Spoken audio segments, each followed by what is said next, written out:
What's up, everybody? Starting late as fuck as usual. What would it be if I started on time? You know, it wouldn't be a live stream that I do, right? It would be a professional YouTuber.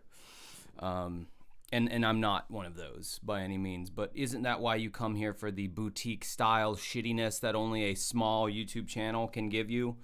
Well, if that's what you want, baby, you're in luck.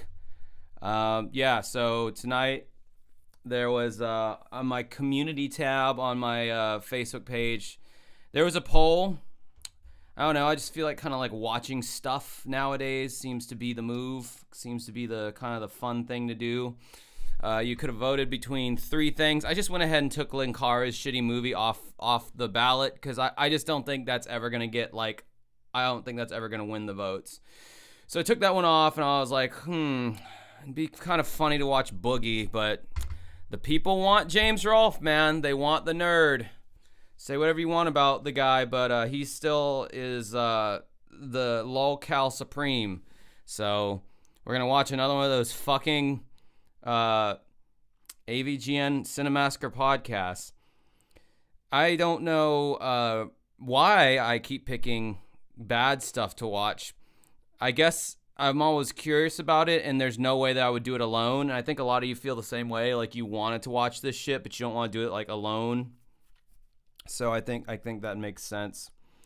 What's up to everybody in the fucking chat? Yeah, I'm late as fuck. Always, man. Always late as fuck.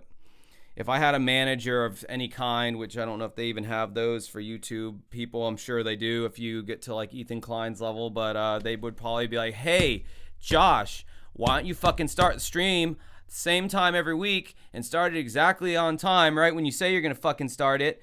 And then I'd be like, yeah, well, you know what? I made cheeseburgers today, and it made a big fucking mess in my kitchen. And that's one thing that sucks about pan frying burgers is it spits grease all over the place, and I'm super fucking OCD. So I had to clean like all these fucking dishes, and it got grease everywhere. So I had to mop the floor and get a bucket and a mop for this wet ass pussy of mine, and that took time. And I realized I ran out of bottled water and didn't have as much sody pop as I needed, so I had to go to Winn-Dixie and then buy beer. And then before you know it, it's already 8:51, and I haven't even set up the stream yet. So anyway, here we are.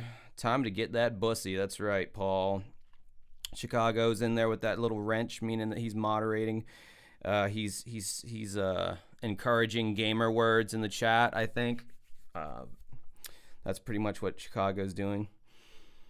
But yeah, I'd love to those are my burgers, Barb. End of discussion. Randy, whatever, Mr. Leahy. Screw you, frig off. Anyway, yeah, sorry, someone brought Randy from Trailer Park Boys and I had to do that.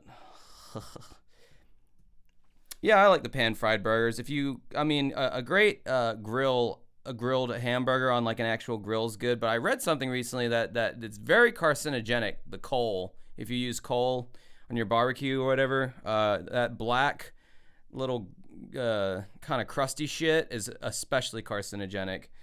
Anyway. Lay gets him a Blue Jay burger. Yeah. It's a bit gamey, but it's really good, Mr. Leahy.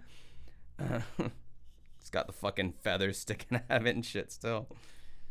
Yeah, I mean, carcinogens, if you're into that kind of thing, you know. All right, and if we're lucky here, we might get time to watch the Nostalgia Critic's review of the Angry Video Game Nerd movie. A man's gotta eat, Mr. Leahy. God, you know, I hate even bringing that up because like my Randy impersonation was kind of this ongoing joke between me and this. She wasn't even ex, but I thought she was. I thought we were gonna end up dating, and bringing all that shit up just reminds me of. Anyway, getting a little personal. Let me take my hat off and throw on my headphones, and let's get this started because I don't have anything else really to say right now. I mean, I'll definitely be butting in constantly, which this podcast, which I think is like an hour or something, is probably going to easily turn into a 2-hour podcast with my ability to just constantly hit pause and come in with my shitty, stupid little comments, but I don't know. You guys hang around for it, so I guess you must like it on some level. Oh yeah, that's good. Good and gay. Frig off, Mr. Leahy! Great job, Ricky. Now it's all frigged up! Oh, thank you. Yes.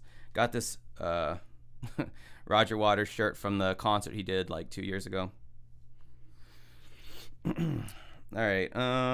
Yep, we do have the squirt on deck. The beer is about to be opened up. Damn it, didn't bring my damn bottle opener. Now I gotta hurt my little handsies by opening it up by hand.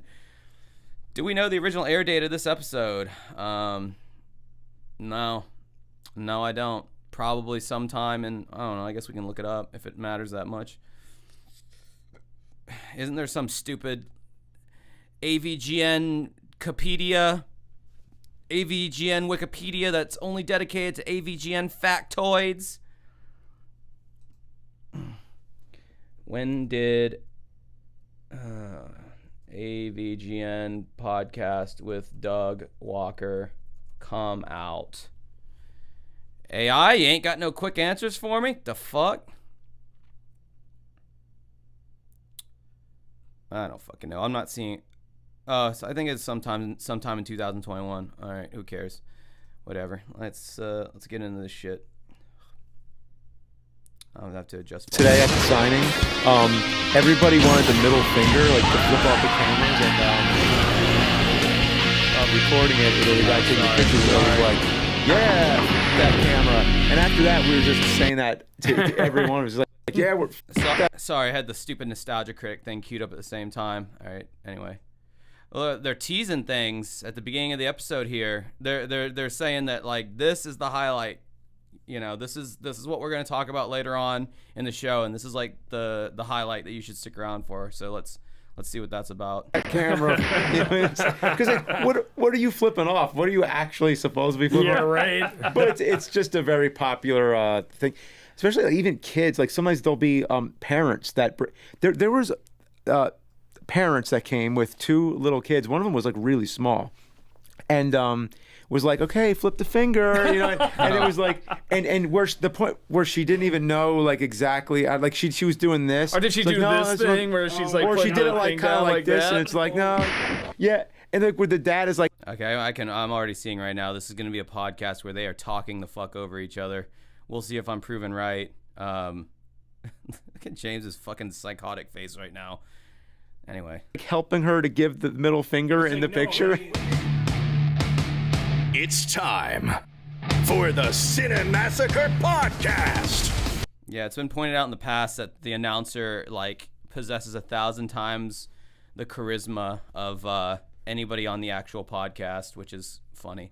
And now, the hosts with the most. James, Kieran, Justin, and this... James, Kieran, Justin... the most charismatic motherfuckers you will ever talk to. And then this guy who is like king of the Milady with his cabbie hat on there. Badass guest. Welcome back to the Cinemassacre podcast. We are very tired because we just went to too many games. / a little hungover. Oh, yeah. Extremely. Well, James just goes, oh, are you? Yeah, Doug Walker's the only one who still drinks in this group, I feel like. I'm not hungover. I'm still drunk. Oh, okay. And so I stopped drinking 2 months, and then it was too many games, so I had a couple beers. Low so you had too many beers. Yeah. Why does Kieran have like his overweight girlfriend's panties on his face right now? The same one that burped in the one video, like a fucking goddamn 6'5", 300-pound man, that burp that she did.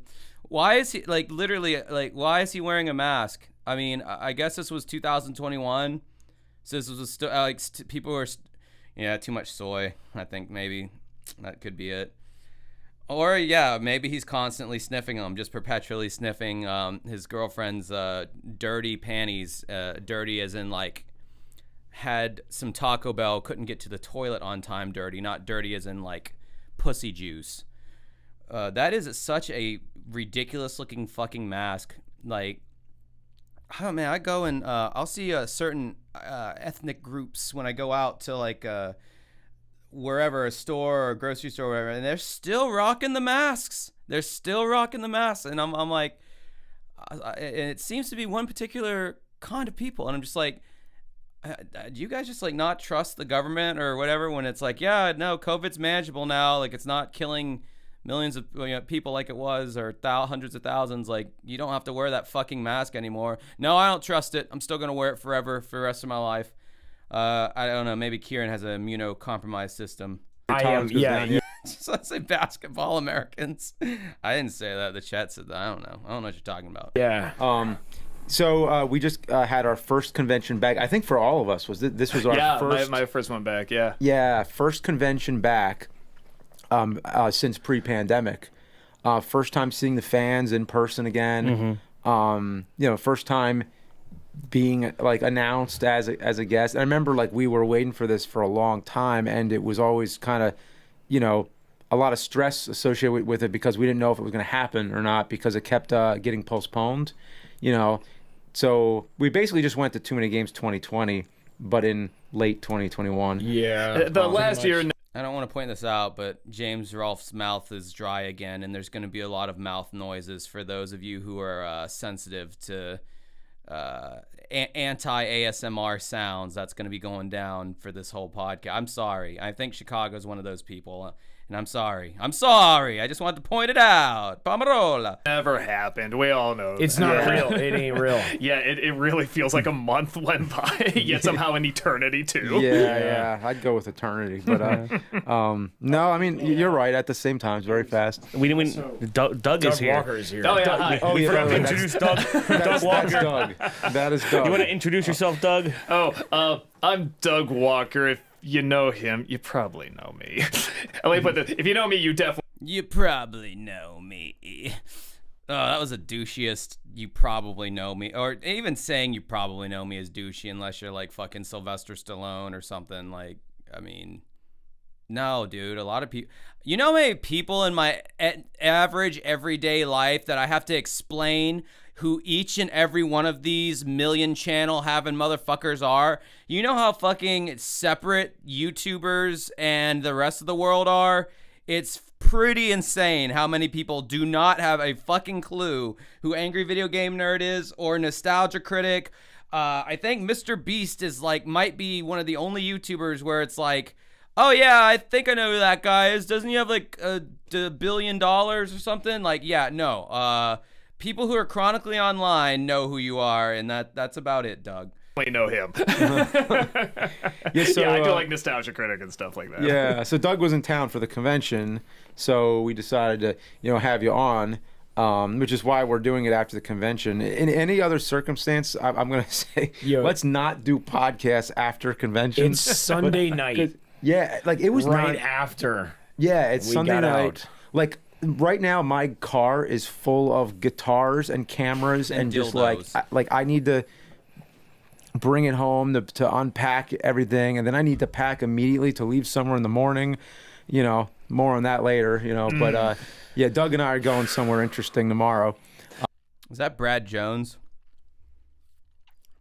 Great time at the Slipknot show. Oh, it's Corey Taylor. Oh, God. Why is Corey associating himself with these fucking nerd? I mean, I'm sure Corey Taylor would be like, yo, I'm a nerd too, bro. I like this shit too. I fuck with Nostalgia Critic. But it's like, why, Corey? Why? I don't know. I hate seeing like cool rock world getting intermingled with like weird nerd celeb world. How is your first convention back, man? How was it? It was awesome. It was like so. It was awesome. really fucking cool. Yeah, and you know how people are all happy at conventions. You know how it's like, when you see people face to face and they're just all so excited. It seemed like it was even happier than normal because it's been so long and everybody needed this so bad. Oh yeah. Yeah. I mean, especially too many games because there's people there that I only know. When you have someone like Doug Walker, I mean, okay, so on the hierarchy of people who should be able to talk at this table, Justin and Kieran should be at like the very bottom. They should be doing like none of the talking at all. Like, what? Literally, why does anybody care about anything that either of the Slavs have to say at this point? I get it when you only have James Rolfe, because you got to have you got to have as many people as possible to like bolster that dialogue. But when you have fucking Doug Walker there, you know, it's like maybe let him have more of the floor there, and maybe the lusty, crusty Justy and caveman panty in the face wearing Kieran not talk so much. But I don't know. They're looking at me pausing already, just adding my 2 fucking cents. From Too Many Games. Yep. Like a lot of the vendors, because this was my 10th year as staff at Too Many Games. Yeah. Because I started doing stuff for them in 2011, 2012. Even when years when it didn't happen, like 2020, we were still doing things behind the scenes. And it's just crazy. All the people just feel like yesterday I saw them last. So that was pretty cool. I was saying, there's a lot of people I haven't seen for years that I saw again, and it really was like, oh my god, like I really did miss this. Yeah, like today, like what I'm fresh off of just now is we just did the autograph signing. Is it just me, or when Doug talks in his normal kind of like deeper speaking voice, it sounds like this very deep nerd vocal fry that's kind of unsettling? It's almost like if I want to hear Doug talk, I almost want him to be in his high-pitched yelly voice, because that's what I'm used to hearing when he does this real low pitch, like kind of like back of the throat nerd tone for his normal talking voice. It just sounds a little unsettling to me, is all I'm saying. Just signed for hours. So and signed last night after the Rex Viper show. So yeah, usually at conventions I do a panel and then I do a Q&A. But this time on top of that, I also did the Rex Viper show. It was amazing. Like, it was seriously like one of the best nights that I've had in doing creative projects. Like, Who's it was breathing into the so mic? fun and Stop so it. fresh, and like the crowd was. You know it's Justy breathing into the mic, because when he breathes out, it's like 5 decibels higher than a normal person, because them lungs are working overtime constantly to keep that body alive. So into it, the whole room was packed, like just all the way to the back wall, just filled with people. I got some video of it. I was filming of off the crowd. side. Yeah. Great. Justin's obese breathing. We gotta find a clip of Fatty McGee from that Adam Sandler album. Fatty McGee getting so out of breath.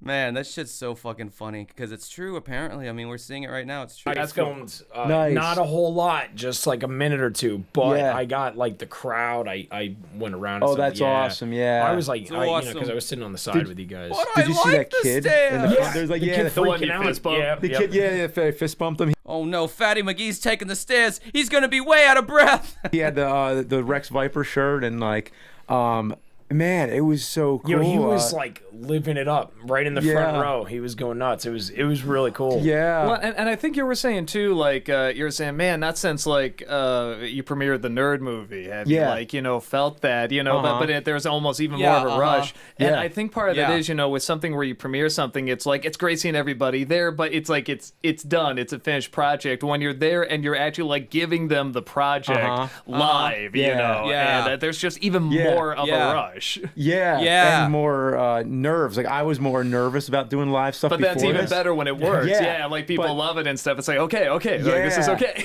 Because like the whole band never even met in person until 3 days before the first ever show. Yeah, and the full band only practiced twice. Farmer Sly Joba, wie viel Uhr ist es da drüben?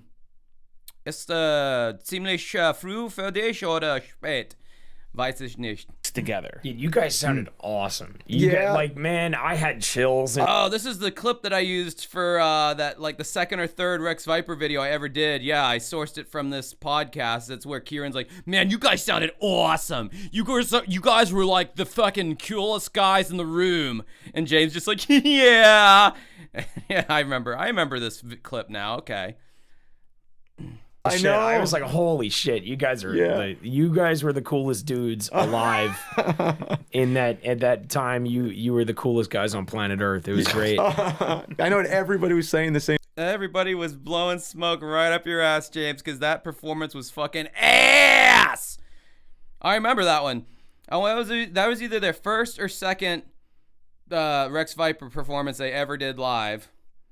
And yeah, no, it was fucking brutally awful. From like their tiny little bedroom practice amps to the awful lead guitar player to the singer like straining and shredding his fucking vocal cords into oblivion, which he still does to this day. In all fairness, that hasn't changed. But I mean, they've gotten like 25% better since this particular show. But no, this one was bad. Like, so I don't know they're just sniffing each other's farts at this in this room right now or on this set. I remember when like just seeing people in line to get autographs with the band. Frog it was so Stomp cool and to the Duck pose Walk, with, baby, yep. you know, the whole band and like just having all the fans coming through. It's interesting because, you know, I'm a pretty critical person, and I just hear like all mistakes even on my end. Yeah. And there was a lot of them.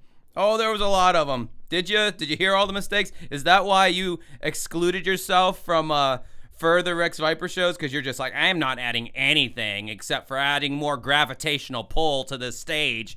Because I noticed whenever I was standing up there, everyone just started slowly being pulled towards me. It was weird. So now they just stay backstage by all the cute cosplay girls and say, I'm still in a band. I still run too many games. If you want to come back to my hotel tonight, I'll put 2 beds together and we can screw.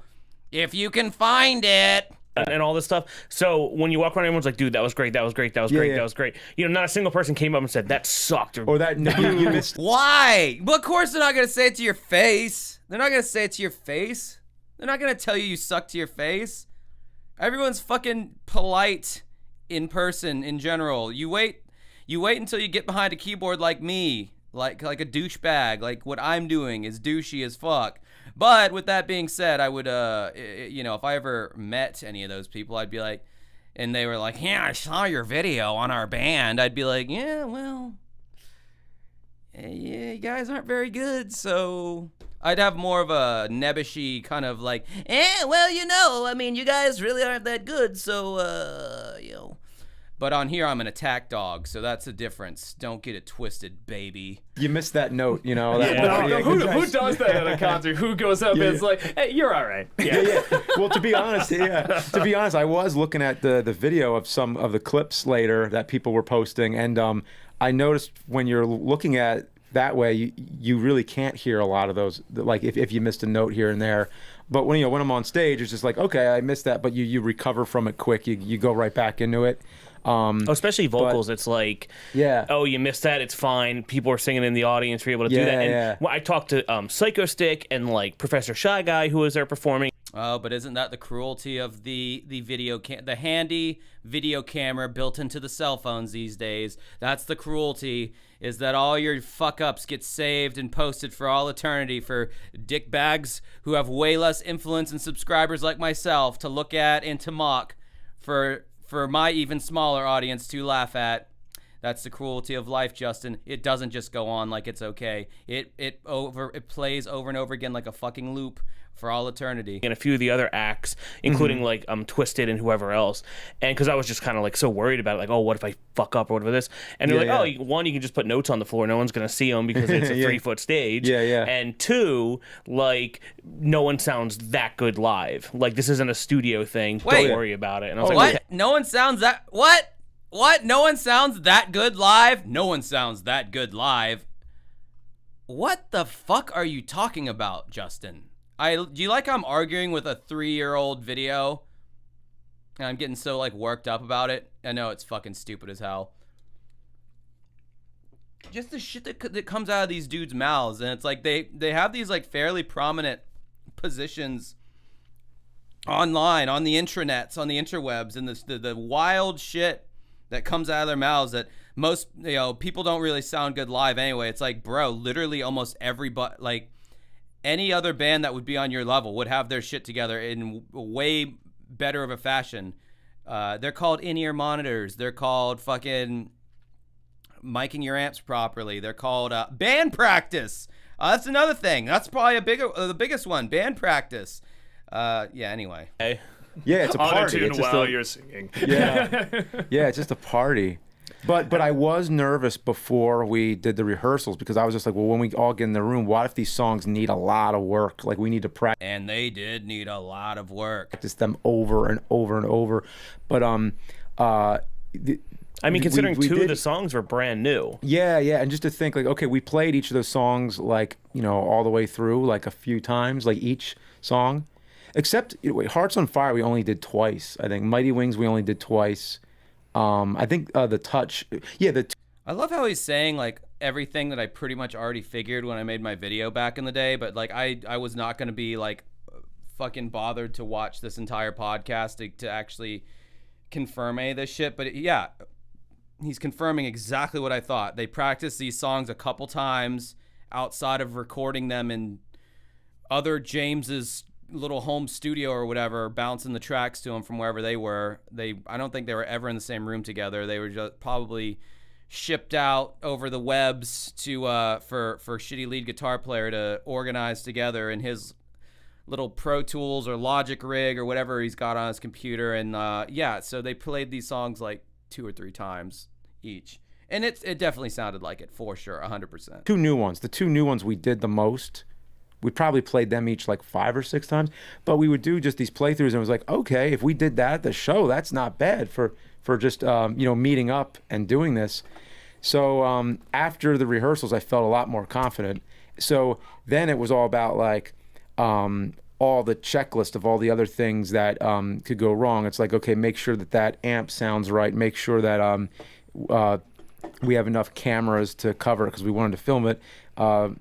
Make sure that amp sounds right. Make sure the lead guitar player is turned all the way down because he sucks. And we ended up doing none of that. Oh yeah, if you'd like to help my channel out in the stream for free, you could give it a like right now. That'd be fucking cool. Apparently I only have 30 likes. Jesus, guys, come on. Give me a little bit more love than that. It was not a problem because like everybody was filming. But anyway, you go through that checklist, and then it's like these pieces of this puzzle coming together slowly and slowly, and then right before the moment, all the pieces come together, and then I would say like 10 minutes before the show started, I was like, yeah, like we're ready to do this. We're all looking at each other. Yeah. We're all just, everybody's got a huge smile on their face, and then we went up there, and then we just did exactly what we hoped we would do, and it was amazing. Speaking of party, should we bring up what we did Speaking of parties, should we? He's got this weird like back of the throat vocal fry when he talks in his normal Doug Walker voice. It makes me feel uneasy. night before you performed? Because it's even more interesting saying like, was it? You did this probably with a massive headache. Oh, yeah, well, Oh God, what does a screen wave freak off look like? Ugh, God, the smell of that hotel room. I don't even want to think about that shit. All the baby oil that Justy would need. God. yeah. So we had the after part, which I like to call the before party, not the Too after many party. games. He does sound like Plankton. Has too many games as a party con. Yeah. It's just the way it is. And one of the things, because I made a rule, because the first con I went to, I got drunk accidentally, and it really was an accident, because I was pouring this punch, and I was like, oh, and I also put some rum in it. It was the same thing. It was like an after party in the middle of the con. It was like a Saturday night, and I can hold a lot, so I'm like, okay, we'll do, I did 1, pour rum in it, did 2, and I'm like, okay, this will be the last one, and pour some punch, pour rum in it. Somebody says, there's vodka already in there, right? What? So I had like 6 shots in a matter of like not even 2 hours and stuff. And I started slurring my words and everything. Wait, hang on a minute. Was it the mood slime? Oh, I don't think. No, okay, so. okay. I can't remember what it was. Rob, shout out to Rob Steiner again. Yeah, shout out to Rob with the mood slime from Ghostbusters 2. But so my brother was there, and he's like, "Oh, why don't you go back to the room?" I'll go back to the room. Yeah, I was slurring my words, and I slammed on the bed, and then my brother tells me, "Well, you gotta get ready for the panel." I'm like, "What are you talking about?" It's like, "It's 8 a.m." And this was like an earlier one. And I'm like, what are you talking about? I just went to bed. I yeah. got no REM sleep at all. Yeah, so I'm yeah. like, okay, I'm never doing this again, even though it was yeah. by accident. I had the sound check the next day, and I remember I was just... You're never doing a go ahead. panel at 8 a.m. or you're never drinking at a con again. It was a weird time to have a panel too, admittedly. You know, if you ask everybody, everybody felt the same way. I think. Well, so with this one, you know, because I say, I'm never gonna do it, but we always have a drink or something at a con. But this one, there's so many people I haven't seen in years. It was everybody's like first time back. Yeah. And everyone's buying us drinks, you know, constantly. Oh, Nostalgia, I'm getting you a drink. You know, James will get you a drink and stuff like that. And I'm not having water with this because that's how I avoid hangovers. Yeah. And I'm not keeping track that you know I'm down to all these. And so like half of the next day, my head was just boom, boom, boom, boom, yeah. boom, boom. Like, Because I'm really pretty bad. good at pacing myself. Yeah, Like, I am too. Like I can usually just keep it like, okay, look, I'm spacing these out. But when so many people are coming up to you, just handing you like this and that, like, Especially hey, people you haven't seen for so long. Yeah. Yeah. And then like the drinks got more interesting as the night went on because then people would come out with these cans, like stuff like that, like oh, I got this Hefeweizen and you want to try this? I was like, oh. I'm sorry, I haven't said much in the last few minutes because this is literally just so fucking boring that I literally have nothing to add to it. Sure, yeah, you know. Yeah, people were taking stuff out of their cars. There's like coolers and stuff. Yeah, and I was because first it was just waiting at the bar, and you know how long it takes when you're at a bar. Yeah. And like, Oh, what were they had like one bartender? It's like 5 people deep. It took like someone waited there for like 45 minutes for one drink. You know, it's which like, bar do you mean? Would do the bar inside? the bar, the hotel lobby bar. yeah, because both like. Bro, how much alcohol do you think it takes to get Justin even like slightly buzzed? Because beer has to work its way through your fat cells. So if you're like a bigger dude, it's going to take you a lot more to get drunk. I gotta wonder, man. It's probably got to take a whole bottle of Jack Daniels to take him down in one sitting, I would think. The hotel lobby, was really backed up, and I remember I ordered 6 old fashions for this table, and and they looked at me like, oh my god, are you serious? Six old fashions? So I did. They were not happy about that. To their credit, they were really good old fashions. This was a good bar. Yeah. Oh, got some money. $2 from Redbird. We watch Super Pitfall AVG episode for $10. I don't know. Maybe I'll think about it. I'll get back to you on that. I gotta make it through this thing at least first. Like the bartender was really good. I tipped her like crazy. Me too. Every year they just like it's a Christine because she's there every year, and I'm like, oh, like the killer car. All right, I'll remember that. Really nice. But for me, like, I haven't turned off in a week because I went for we're like loading trucks at like 8 a.m. We're bringing things into the convention center, and then as I go 3 o'clock's coming up, I got to go to Philly to practice Rex Viper. Going back to the hotel at 1 a.m. You know. Yeah, because Rex Viper can't go on without you, Justin. Like, you are so fucking vital to that project with your one little microphone that you have to hold like this far out because you can't hold it like this. I'm just stating facts. Yeah, dude, Rex Viper needs you, bro. Still does. And then doing it again, and like I think I got maybe 2 hours of sleep this entire weekend. So then we're on stage, we're emceeing stuff, we're loading stuff in. What else did we do aside from the Rex Viper stuff? I The have panel, mad the signing. respect. I have mad respect for people who run cons because I just cannot imagine doing that, especially hearing like complaints and if something gets pushed back or whatever. I mean, just constantly putting out fire. I just can't even imagine. Well, I was making fun of Brad, our drummer, our new drummer of Rex Viper. He came up. He's like he was. By the way, is fucking awesome. A good dude. Yeah, he is definitely. insanely good. He is. Which podcast comes out first? This one or the one with Rex Viper? This one does, yeah. Oh. This comes out first. Well, then if Look at little Grandpa James not even knowing like what the release date of the shit on his own channel even is. Like, what podcast is coming out first? This one or the Rex Viper one? And it's like, shouldn't you know that, James? Isn't this your whole empire that you built? And it's like, you can just see right there just how much these people have rolled old man James into a corner in his wheelchair. And it's like, don't worry, James. Whenever we need you to say shitload of fuck, we'll wake you up and give you your boner pills. But until then, you just stay right here and don't ask any questions. Oh, okay. Thanks, you guys. We're saying that. I want to explain something. So Kieran, he did the keytar in the first 2 songs, and then we had an original. A lot of people came up to me this week and were like, "You playing with Rex?" I'm like, "Dude, I don't play the keytar. I don't." Yeah. I played 2 songs. Oh, okay. It was Ken, and I played Power of Love, which someone asked me to play that, and I can't fucking play it. I can't remember how to play Power of Love. Oh, okay. Yeah, because we all. were asking you to do the others, and you were, just too busy. No, So I just the streaming. But about Rex Viper is Boku Bennington's favorite band, actually. Jeff, he played drums on the first 4 songs, and he has a job that just keeps him a little too busy. And he was honest. He just said, "Hey guys, I don't really have time to do this anymore." Well, it's also having a drummer with his own kit and James is like, "Oh, you don't have time to do it, bro. I totally relate. I get it. No, just say less, bro." He lives on the West Coast. On the West Coast, and he would have to take his vacation time away from his job. So he would have to take his Christmas vacation just to be able to. That's a crazy thing. You guys are not. But also, like, having a drum set in a small apartment, it's like when you play drums, it's like even if it's electronic drums, it's loud. And when you have roommates and stuff, so basically the situation just didn't work. He was really honest and said, "Hey guys, I'm not gonna have time to do this anymore." Also, all of you guys are separated by countries. Yeah, he's on the West Coast because we were gonna fly him out here. Got something from German Rene Romero, 100 MX. Is that a crypto? I hope so. I'll get in a little like there. Sorry about that. Now most of us are in the Northeast. Well, we're all kind of in the Northeast, but two are in Canada. The super Northeast. We are a Canadian American British band. Yeah, another one. Another one. Yeah. That was formed out of quarantine. That was actually funny, Doug Walker. I'll give you props on that one. We did this we did this virtually before we did it live. So it was really tricky to get everybody out here. But yeah, just saying, like. So Brad replaced Jeff, and Dino replaced Kieran. Yeah.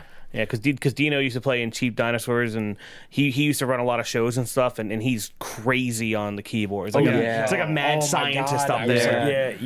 My stupid ass thought Dino was Slash's son in my video that where Dino first performed or whatever with Ass Viper. I was like, there's some rumors that that's the Slash's son. Like, fucking idiot, dude. The things that I say sometimes, Jesus Christ. So good. Every one of you guys was great. It was. Cool.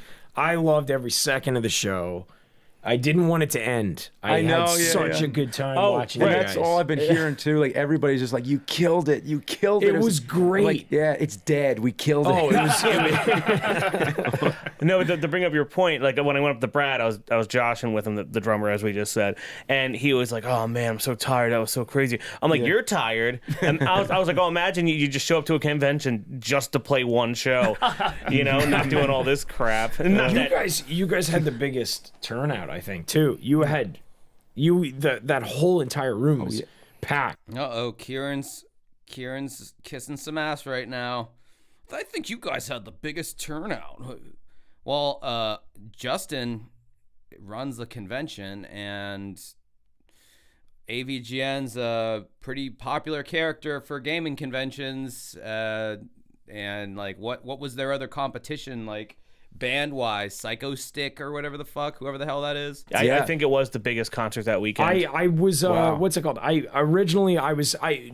saw James Ronald and we fist bumped, and I was like, let me run around to the other side. It took me. I had to actually go out, walk all the way to the other side because I couldn't get through the crowd. It was so packed. I don't know how many people were in there. Had to be like maybe like 2,000 maybe.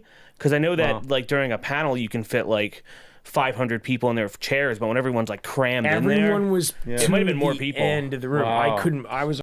Bro, it's crazy that they had all these people for Rex Viper. Yet if you visit their YouTube channel, they got like fucking 2,000 subscribers. It's just like you would think that would translate into like mad, subs, bro. Because, like, that's the whole reason you go on tour as a normal band is you're trying to get the word out. And I'm looking on the YouTube channel right now. They have 2 8.47K subscribers. So almost at 2,500 subscribers. Man, well, if they had such a big crowd, you would fucking think that they'd have more than 3,000 subscribers on their YouTube channel, but no amount of angry video game nerd magical dust can rub off on this abortion. Holy shit! Like From the stage, I just saw it just seemed to go on and on and on. I can kind of see like the light from a doorway in the back, but it was Yeah. like I could see heads. Like it went all the way to the no, back. I had to. I was on the one side. I had to walk all the way around everything. I had to go all the way to the back of the room and go behind everything to get to where you guys were. Yeah, there's no open space. Yeah, it was crazy. Packed that entire room. And somebody got engaged during. Yeah, that's right. I heard. Ugh. Oh my god. You know those were two incels that met on Overwatch or something if they proposed at a Rex Viper concert. About that. Yeah, Oh, right. shit. We performed "The Touch" by Stan Bush, and they got engaged right after that. We met them after the show. They just came up, and we were kind of like in disbelief, like, "Oh my god, serious? Like that's Yeah, this is a serious fucking circle jerk, and I'm getting like bored of it. amazing." Yeah, and they even if I knew, I would have brought him up on stage because I needed stuff to kill time. So. I didn't realize he. Though, Maybe he was afraid, like, might say no. I'm still wearing my everyone. badge. Yeah, you're still wearing your badge. I'm still wearing my badge. And your belching girlfriend's disgusting Taco Bell panties on your face. Yeah, I'm 'cause- professional. Took mine off. I don't even realize I've had it on all weekend. You know. Yeah, because we rolled out of the. Oh yeah, I don't get recognized as much because of the mask. It's like well with like the staff, like I'm like, hey, which way's the panel? And they go, oh wait, are you here for the Angry Video Game Nerd panel? I'm like, yeah. Well, and I kinda, was like, oh yeah, that's me. It's like, oh yes, right. You know, Even before that, though, I don't know if I ever told you, you really are a master of disappearing. Because Oh, really? so when we were at the bar, and this guy talking to us, and because I think I was gonna get you a drink, he's like, no, the guy's a fan and says, I'll get you the drinks. How many? I was like, 3 old fashions, but it was just me and Brad Jones there. So he's like, yeah, okay. And you were just there, and you just kind of disappeared. And then I think you walked into the other room, and afterwards he brought up, just like, oh yeah, and I really love you guys. And Brad's like, oh, so the third one, he's like, well, where'd James go? Oh, over there. He's like, James. And he looks and he says, who's the third drink for? And I'm like, well, I didn't want to tell you, but James Rolfe has been. Oh my god, so interesting, you guys. So fucking interesting. I don't understand why this podcast ever got canceled.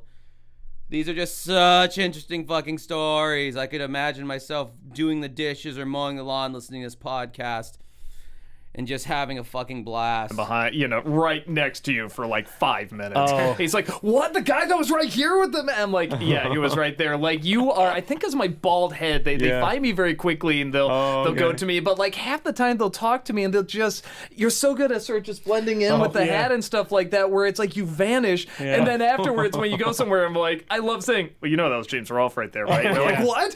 Oh, do you remember the time in the smoke shop? I don't know. Oh, that was Go great. ahead, you tell the story. So we're getting some cigars, and this guy recognized. We're both there, and a guy recognized. Oh, I love nostalgic, big fan. Like, and I'm looking at James is right there. I'm like, oh well, what do you think of the angry video game nerd? It's like, oh, he's okay.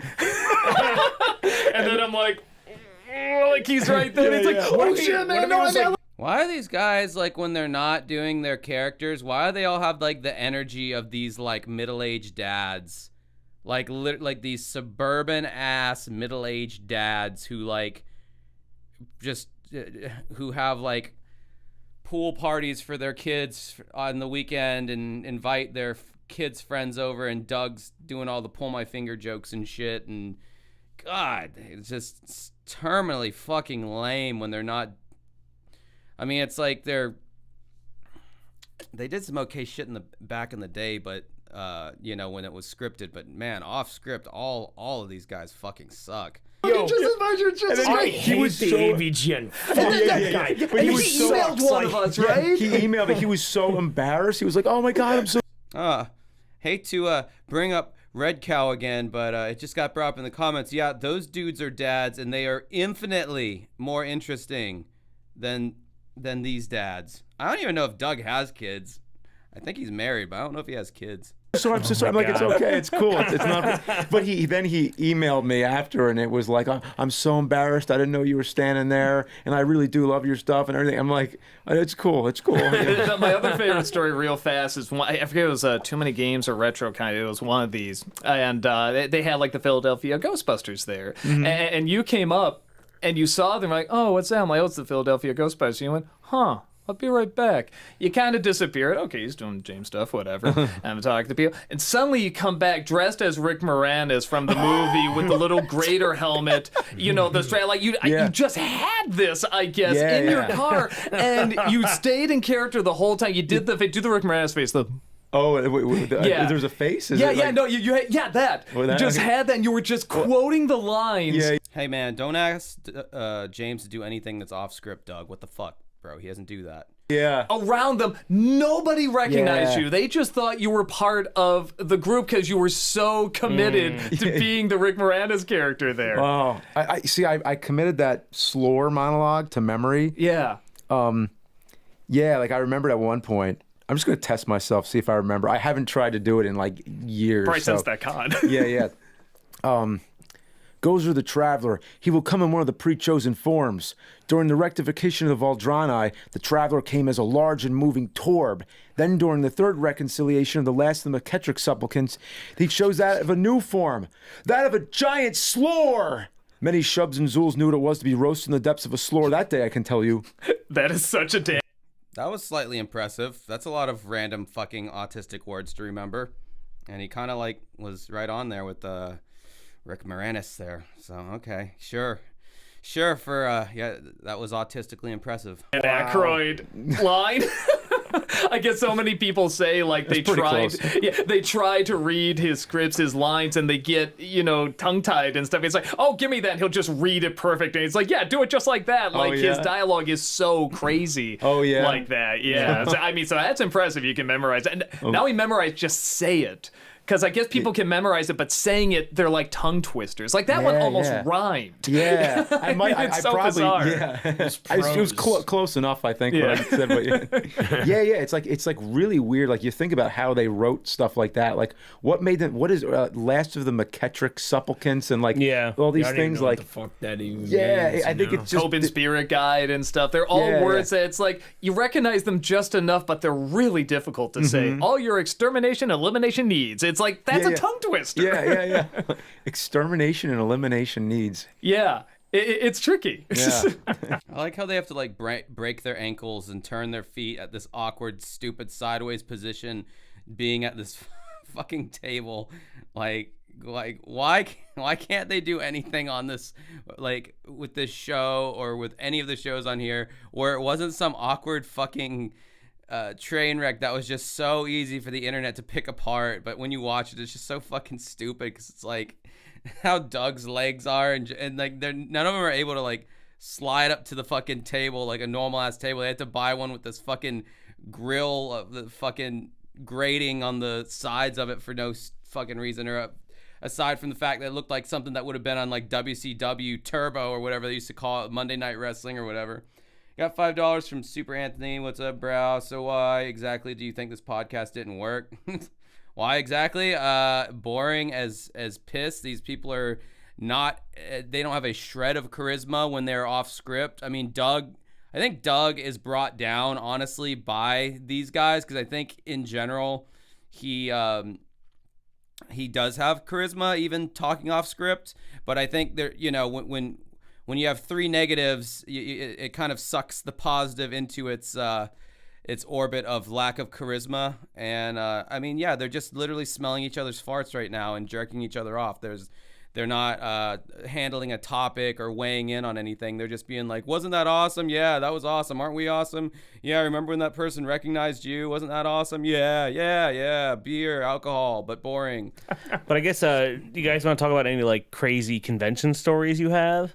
Something weird that happened? You know what's funny is I can never remember like a good answer. Like I'm sure I have plenty. I think well maybe we talk about it, but like I was telling him from work, and I've seen like a forklift just take out like a garage door, stuff like that. Someone having Wait, what are they talking about again? I was just getting kind of caught up in the chat. forklift taken out of garage door. What's old Lusty talking about? This time, Let's see this. Well, time. I got a bunch of people. Oh my god! Beerin. Oh, Yeah, all right. I was a bit of a beer. We're gonna talk about Beerin because Karen hasn't been drinking, but this Connie's like, you know what? I'm gonna cut loose. So I was so at the party last night, they paid you. They bet you $10, and you licked this like dead. Okay, bush. so that was the thing. Was they were, so they bet me $10, and they said, well, you know, I was like, I forget even who brought it up, but they were like. Forklift was carrying and it was Justin, just by a the way. tree. It was a Christmas tree, and or not a Christmas. It was tree, but dead. Like it was dead. Here's yeah. a picture of it. It's brown. Oh, that looks So lovely. I licked it. They were like $10, and you can't lick that tree. I was like, really? Okay. $10. I'll do it for free. Yeah. So I was like, I'll pay you $10. yeah. So I was like, wait, you're gonna pay me $10 to lick a? Okay, fuck. What the fuck are they talking about? $10 to lick a dead what? Yeah, that's the easiest $10 I've ever made in my life. Like, what the fuck kind of dare is that? I once bet my friend $10. There was this. We were at this bar outside in the patio area, and there was this plastic cup that had this like pinkish, see-through like liquid in it. And I was with my friend, and I was like, "I'll give you $10 to chug whatever the fuck is in that cup." And he's like, all right. He didn't know what the fuck was in the cup, but he chugged the whole fucking thing. And I was like, fair enough. Here's $10. That's a fucking dare. Because that was some random cup on the back patio of a bar with some random pink liquid in it. That's a dare. Licking a fucking dead tree? What kind of vacation Bible school bullshit is that? Why not? So I did. I can think of several reasons why not, but continue. Then afterwards, I burned the $10 in the fire Well, pit. that's because I made a joke. I just said like I'll give you $5 to burn $5 To burn, and then yeah. you So kind of No, we don't know what was in the liquid. So that was what was so great about it, because it was like, could have been anything. It's probably just some like melted ice and some grenadine or something. I was like, well, I got this $10. Will you give me $5 to We burn had a the lot 10? of alcohol. But then I'm man. like, wait, don't you know? It's almost like all those 1980s like Hollywood Strip, you know, Sunset Strip with all the rockers and all their stories of excess. But like the autistic vacation Bible school version of those stories is kind of what this is right now. Okay, if you burn your $10 bill for $5, you're $5 down. Yeah, like it doesn't. Yeah. It's like it. I mean, it doesn't matter. I guess like in the grand scheme of things, drunk it math doesn't is the best fucking math. matter. And But I don't even think that's legal to burning. so I didn't do it myself. I didn't burn it myself. I had an had accomplice. someone do it for me. I said, because I There was was an like, accomplice. well, 'cause I Call the was like, cops. look, This man's burning a because I tent. figured we'd talk about this on the podcast at some point, and also 100,000 people or whatever are going to see this, and someone might report me. I don't know. So I was like, I can't do it myself. I need someone to burn this for me. So this So one you guy's thought like, that all through, So- but you didn't think through that So- 5 hold on, minus wait, 10 wait, is hold on. negative but 5. no, it I'm wasn't calling even the cops that. right now, guys. It This was needs like- to be it reported. was just This like is. it was like for the lulls, but like this dude was like, I'm like, I need someone to burn this $10 for me, and this.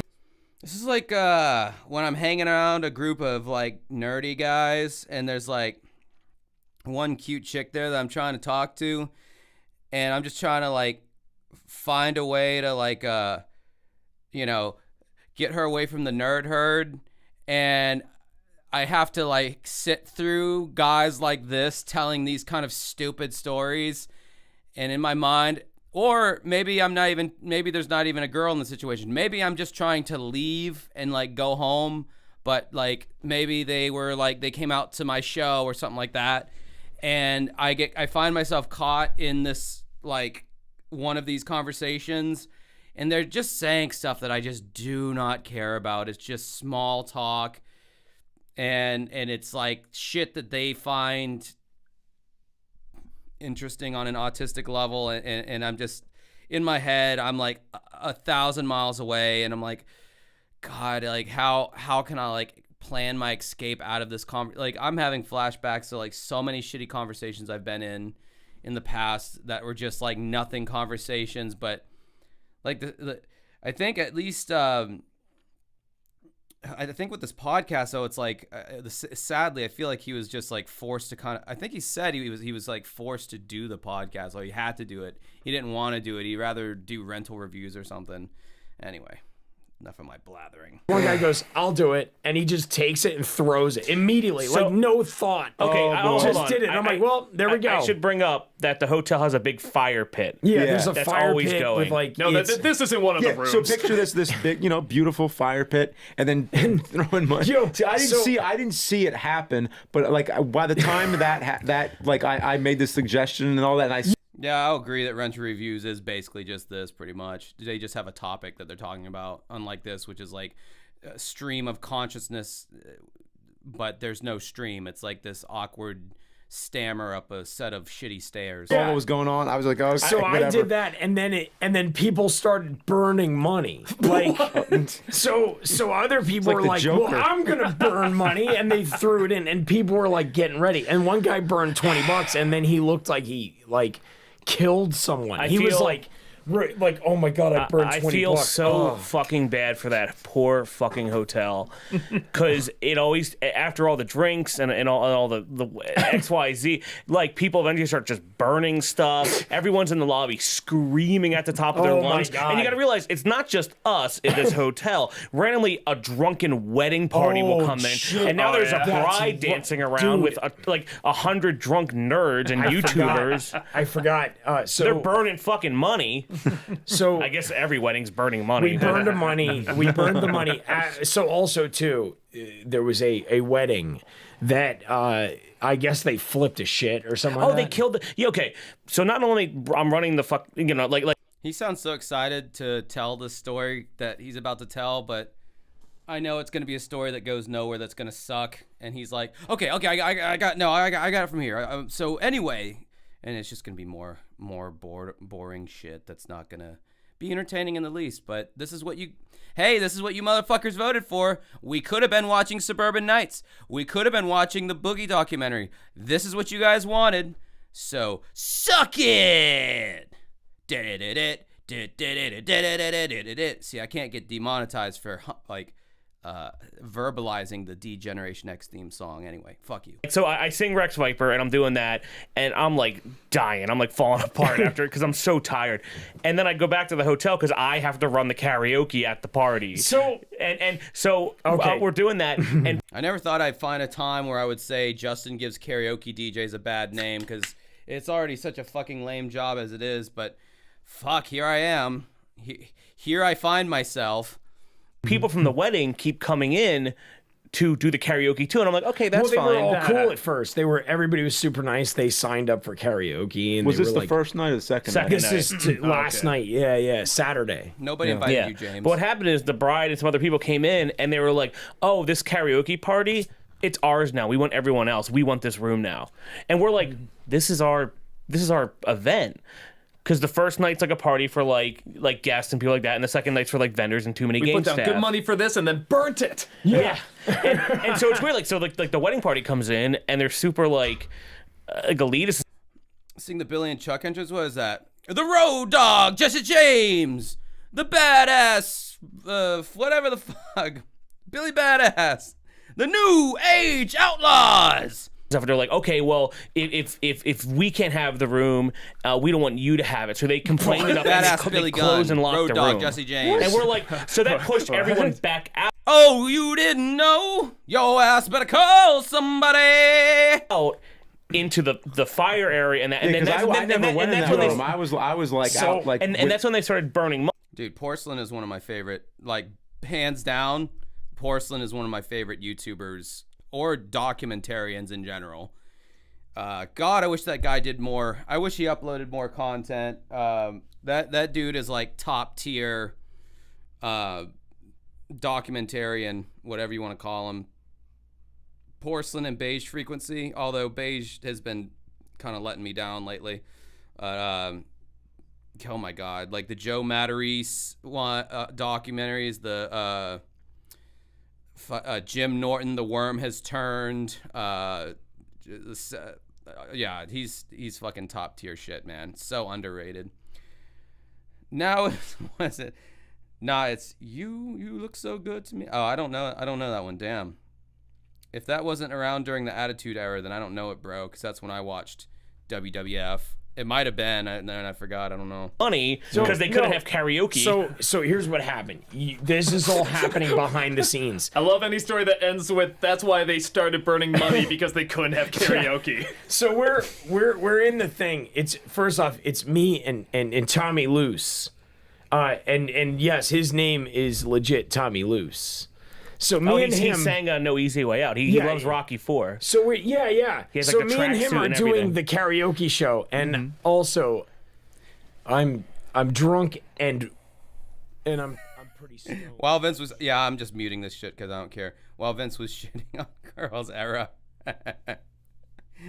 Oh man, can you imagine getting like a fat stinky dump from Vince McMahon? Just that fucking roided up dump with that fucking weird puffy face over you going, yeah, you want to be part of the company, don't you?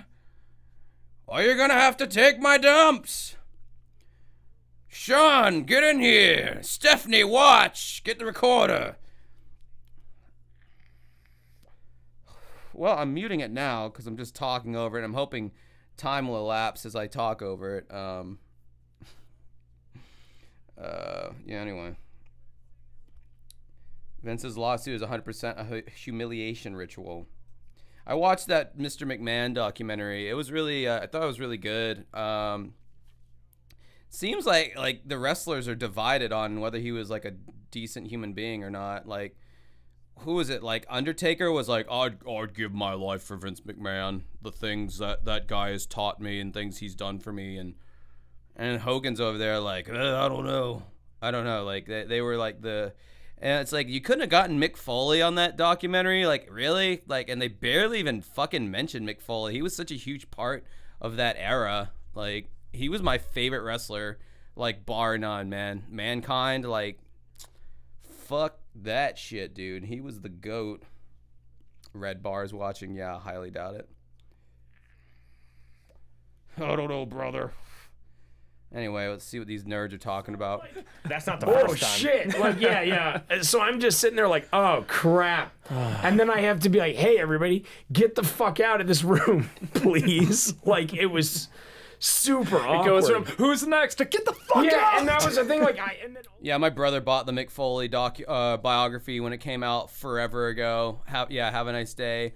I feel like Mick Foley should have waited a little bit before writing that, though, because like so much shit has happened since then. I think it was like a little premature for a bio, but then again, I think Billie Eilish did a bio of sorts like a few years ago. I did a video on it, and she was only like 17 at the time, which is fucking crazy stupid.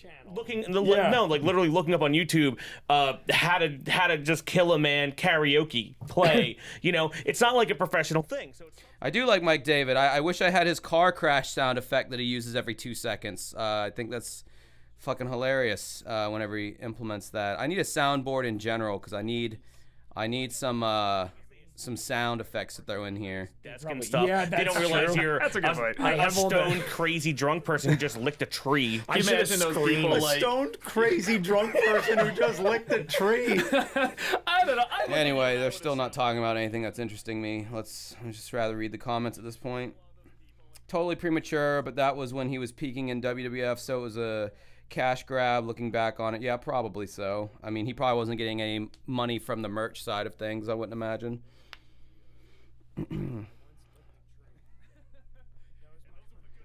Yeah, dude, he loves that car crash sound effect, but it's funny when he uses it in the right amount. Sometimes he can overdo it though. Like if he was looking at this video right now, he would do the car crash sound effect. I overdo it. The hell do you mean I overdo it? I don't do it enough. Is that like his wife that's off screen constantly? Who he's always talking to? I don't know who that chick is who's off screen all the time. I don't know if he ever explains it. Justin's talking. I just still don't feel like turning it up. I actually dislike the new Zelda game. Are you talking about the one where you play as Zelda? That game's like, bro, low key. I feel like that game is made for like children. I don't think there's like any challenge in that game whatsoever. I bet she is hot. Because that Mike David or David Mike or Jewish David or whatever his name is, he's a handsome fella, so I could see him pulling a hot wife. Yeah, it's dude. I think the new Zelda game is like one of the worst Zelda games that I've ever played. Quite frankly, I hate to say it, but it's just not fun, really. I hate how there's no direct attack. You have to use like the clones of the. Oh God, what's going on with Kieran's face there? I'm gonna have to pause this and back it up. But we have a super chat first for $10 here at Agon Cherov. I don't know if I'm probably not saying your name right, but you watch a lot, so that's cool. Would you rather, 1, sing a karaoke Rex Viper song live completely with her frog stomp, or 2, bring a hot date back to your place and proudly present HVGN Horse Prince as your favorite internet gem? Oh, wow. That is a good question, because those are both really fucking hard questions to answer. Shit. I gotta do the frog stomp too while I'm singing it. And every song they do is out of my range, and I know that. That's why I've never tried to sing any of those stupid 80s songs. Oh, man, that's such a hard question. Because then I'd look so stupid if I brought a date home and I was like, dude, you got to see this Horse Prince video. It's so good. It's like, this is like my favorite hidden gem online, seriously. I'm like selling it the whole time. Oh man, I'd probably have to go with the first one, honestly, and just get rather drunk and just do that. Honestly, like I couldn't bring someone home and act like I really liked that Horse Prince fucking video. That would be very difficult. All right, let's see what happened to fucking the Cave Meister over here. Like I was messed up, and I guess because it's also like very dry there and stuff. Like I'm taking a shower in the morning. I'm like, oh, it's 8:50. I have 10 minutes to get down there, and I'm taking a shower, and I'm in the shower, and whatever. And I open my eyes, and there's just blood. Oh shit! Jeez. Everywhere, because what happened was my nose started bleeding and I was closing my eyes, so and I'm just rubbing blood because I think it's soap all over my body. So you look like Carrie. So yeah, so God. I turn off the shower and I'm like, okay, what the fuck? So I'm like, I have to go down there. It's a cosplay. So I show up to the panel like 20 minutes late and covered in blood. And the panel went really well. That's cool. Yeah. Nobody ever asked. Yeah. They're just like, you know what? We're sure the caps are gonna be yours. I guess I backed up either too far or too much behind for that picture, Kieran. Oh well, no love lost there. Victor says, hey, seriously though, that one time you did talk about Red Bar, showed him that clip. He thought it was funny. True story. What clip? When did I talk about? I mean, I know I remember talking about Red Bar, but I don't remember what. Do you know this guy? Like, I mean, I know he's got a pretty large following, right? Like, I'm surprised he would look at a clip from lowly old me. Super Anthony, $5 super chat. Horse Prince or Kickassia? Horse Prince all fucking day long because it is 1/16 the length of Kickassia. Do you? And no, you wouldn't say spoiler alert. You would say for viewers who have issues with blood and gore and that stuff. I'm going to show a picture of Kieran's face after he destroyed it at MagFest one year. So, and he has that scar across his eyes. Yeah. That almost looks like I was done with special effects makeup, like Third Degree or like some liquid latex or whatever. You could easily achieve an effect like that with consumer grade level special effects makeup. I mean, it could be real. I don't know. Your Scarface. I never really talked about it, I suppose. Should we do a topic right now called like times you fucked yourself up? Yeah, go ahead. Tell me when you fuck. Dude, yes. I have so many messed up con stories. You don't even know. Can we put a title right before he goes? Can we put a title that says times you fucked yourself up? Do you guys have him, or is it just going to be me the whole time? I told the finger story in one of them recently. Yeah, that's right. I cut my finger off when I was really. I was probably like 5 years old. I think in the podcast I said 3, but I was wrong. Like all the way off? Like 5. Well, it didn't come all the way off, but it was like such a deep gash. It was like hanging back, and there's still a little bit of a scar left. And am I telling this? I guess I have to tell it again now. feel like for these guys, getting like a paper cut would be getting seriously fucked up in their book. I don't see any one of these guys ever getting seriously fucked up in any way, shape, or form. Just to do it a bridge version. Yeah, the bridge version of it is just pretty simple, actually. It's just like I was, a young kid. I was stupid. I was playing with an exercise bike, and I was like spinning the pedal so that the sprockets were just like, spinning, and I stuck my hand in to stop it, and it just sliced right through my finger. And then I had to go to the hospital. Same thing with my brother. Same thing with the bike. Yeah? The little chain. Was it really? the chain that did it, or was it the pedal? It was the spokes, like the gear. Okay, this is boring. Anyway, what is the chat saying here? God damn, what a boring fucking podcast this is. Is this what dementia is like? Just telling stories about things that happen to people who weren't there and don't care? I think it is, honestly. I really do. Yes, Doug has said about 20 words, I believe. Definitely has not done most. I don't even know why they included him, honestly. Like, what did he even contribute? I mean, wouldn't you at least ask him about like Nostalgia Critic or like that chick who used to be on his film reel or demo reel show who was really hot? I mean, if I was Kieran, I would ask about her. I don't know.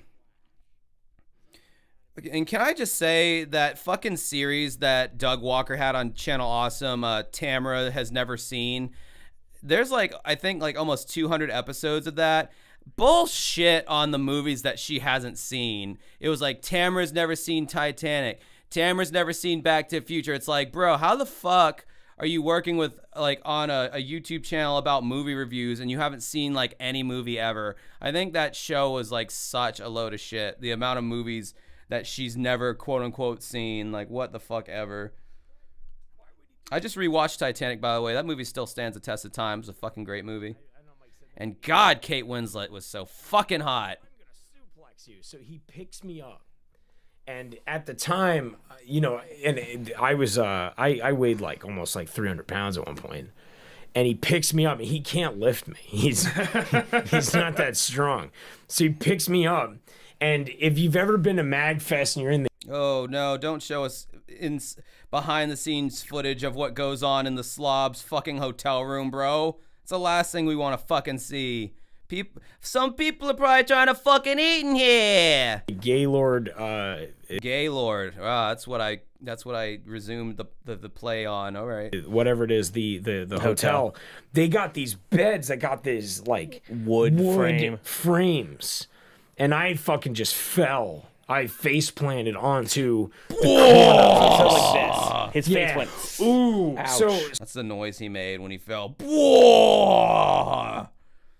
So, and I don't know if you can see it, but I across my so I had a Squall Leonhardt from Final Fantasy VIII style scar across my face. If you were like an inch to the left or an inch to the right, you would have lost the fucking eye. Yeah. So it goes from here across to my cheek like this. Oh, I didn't see it on the cheek. Okay. Yeah, I it can see goes on the all the way nose, I didn't see on the down. cheek. You can't see it too much here, but like so I hit, and then we're drinking or whatever, and then I get up and I'm like, I just assumed that. And it's the song, what's it called, White You only like Titanic because of the drawing scene, Josh. Accurate. Lines. That's the only scene I've ever seen. Is it Grandmaster Flash? Yeah, it's in Shaun of the Dead. It's like white lines, visions, dreams of passion rolling through my mind. So I'm like, white lines, and blood is and I'm like, pouring, and Justin just goes, a good sport. Oh my God, Kieran, you were so fucking quirky, bro. No one else would have done that. Who else but Kieran, everyone? Am I right? Now I see why they hired him. Kieran, you need to go to the hospital. And I'm like, white lines. Hold on. There's a piece of skin hanging, like a thread of skin just across my face. White lines. Kieran, I didn't mean to. I'm sorry, man. Running through my mind. Kieran, you have to go to the hospital. No, I don't. That's what being an alcoholic looks like, I think. Just you get like you fucked yourself up like brutally and you're just dancing around like a fucking idiot. Beautiful match, $5. Fun fact, Justin is fat. PHAT fat. Yep, that is a fact. don't. My mom watches the podcast. Just saying. So, Mom, I'm sorry. Well, you've talked about a lot of things. Like, I know. Kieran, I hate to tell you this. Your mom doesn't listen to the podcast. She just puts it on play, mutes it, and then fucking goes about her day and just, oh, yeah, it was great. Yeah. Well, cool, Mom. Like, what was your favorite part of the podcast? Oh, the part where you were talking about, you guys were just chatting and not really talking about anything specific. Oh, cool. Thanks, Mom. So you really did watch it.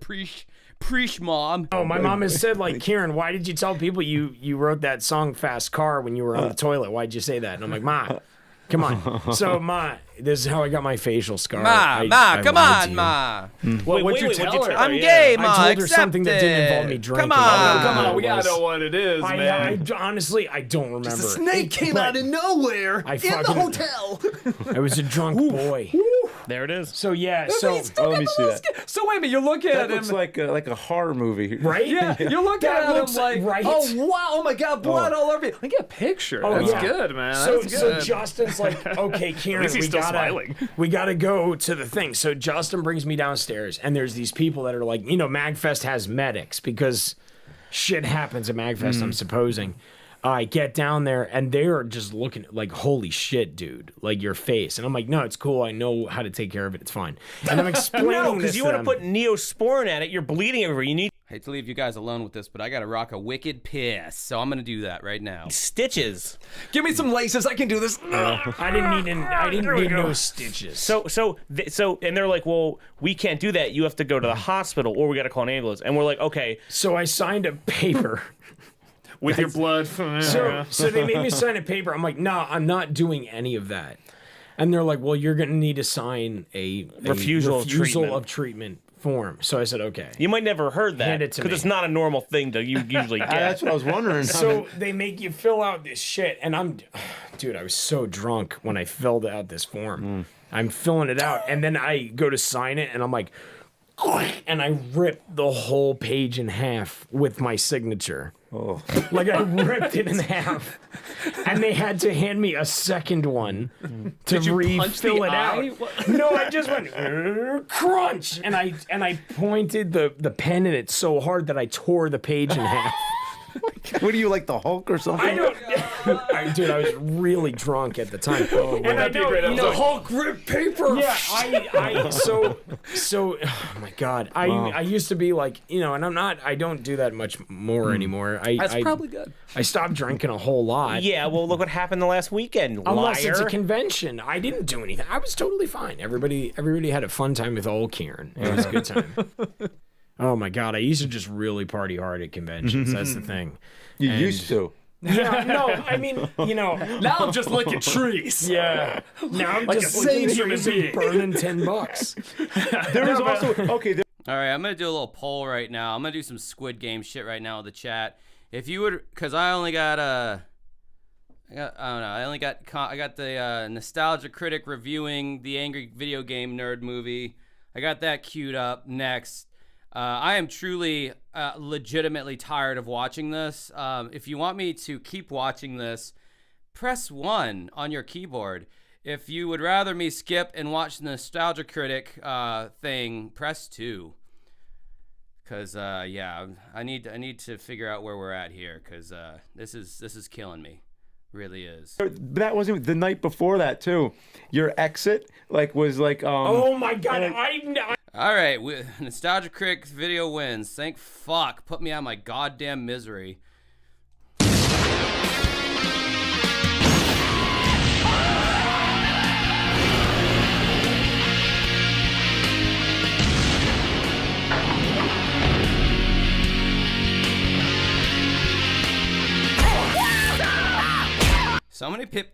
So many people hit 2 so fast. It makes me feel bad for making so many people sit here and suffer for so long, knowing that nobody was feeling this shit anymore.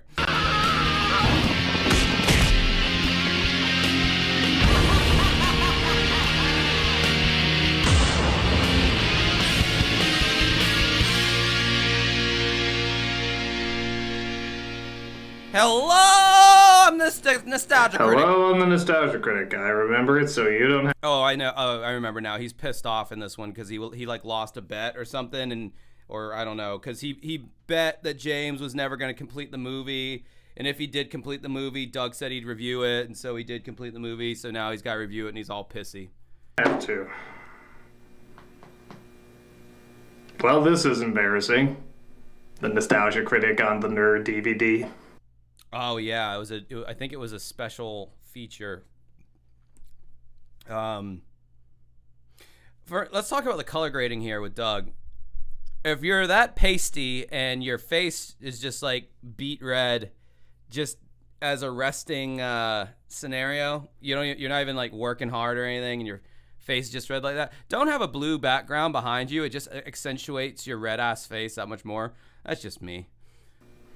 You're probably wondering what the hell I'm doing here. Well, you see, we had a little bet a while ago. I bet that the nerd wouldn't be able to make his gigantic opus, let alone get it on DVD or show it in a bunch of theaters to tons of people. Obviously, I lost, so he gave me one of two options. Either do a review of the movie, or be whipped like a horse pulling him down the streets of Chicago with a sign on me saying I'm a fatty, fatty fuck fuck. It was a tough call. Let's get this over with.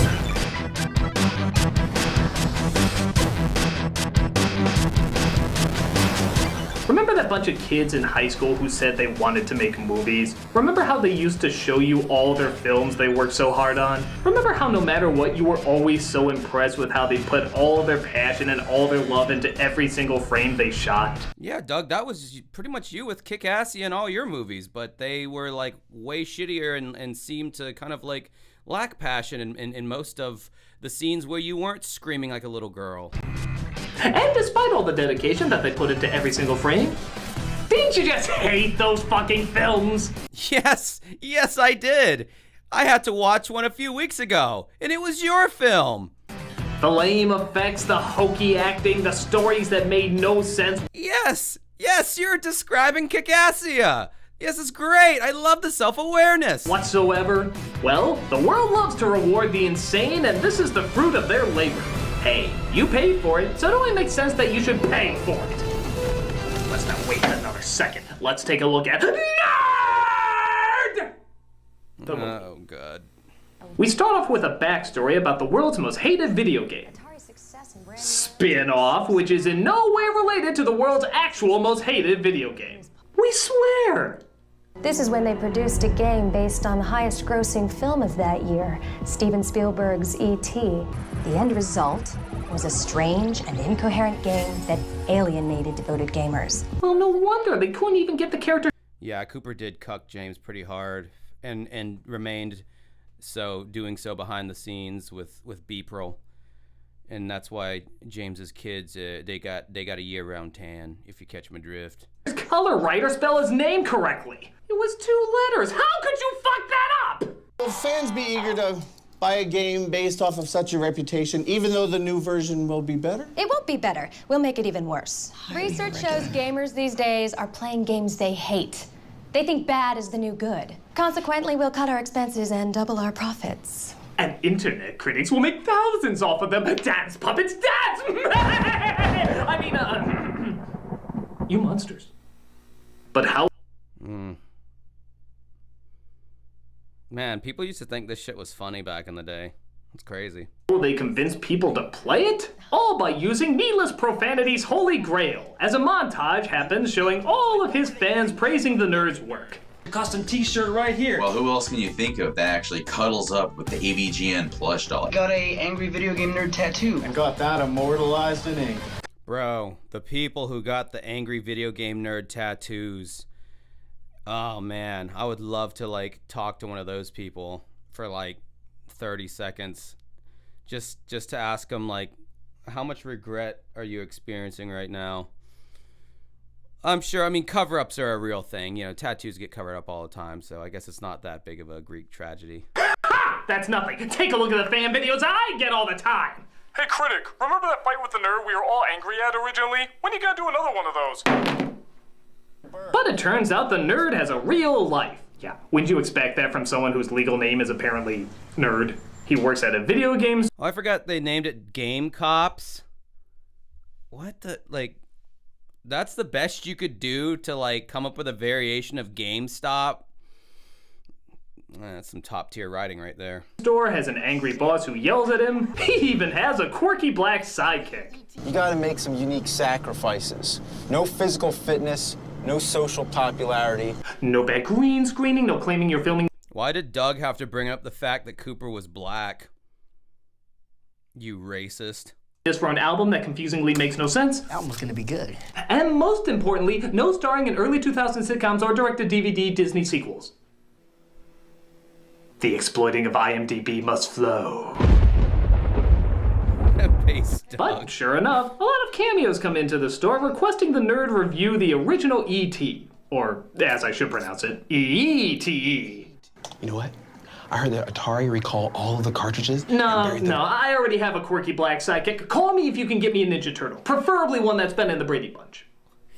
Damn, look at Doug just over there fucking telling it like it is. No, I'm just joking. It must flow. But a representative from Cockburn Inc., yeah, that's really the comes in to tell him about their plan to review E.T. He doesn't take it well. Oh my god, I've never seen so much green vomit come out of one person's hand. Oh, except that one time.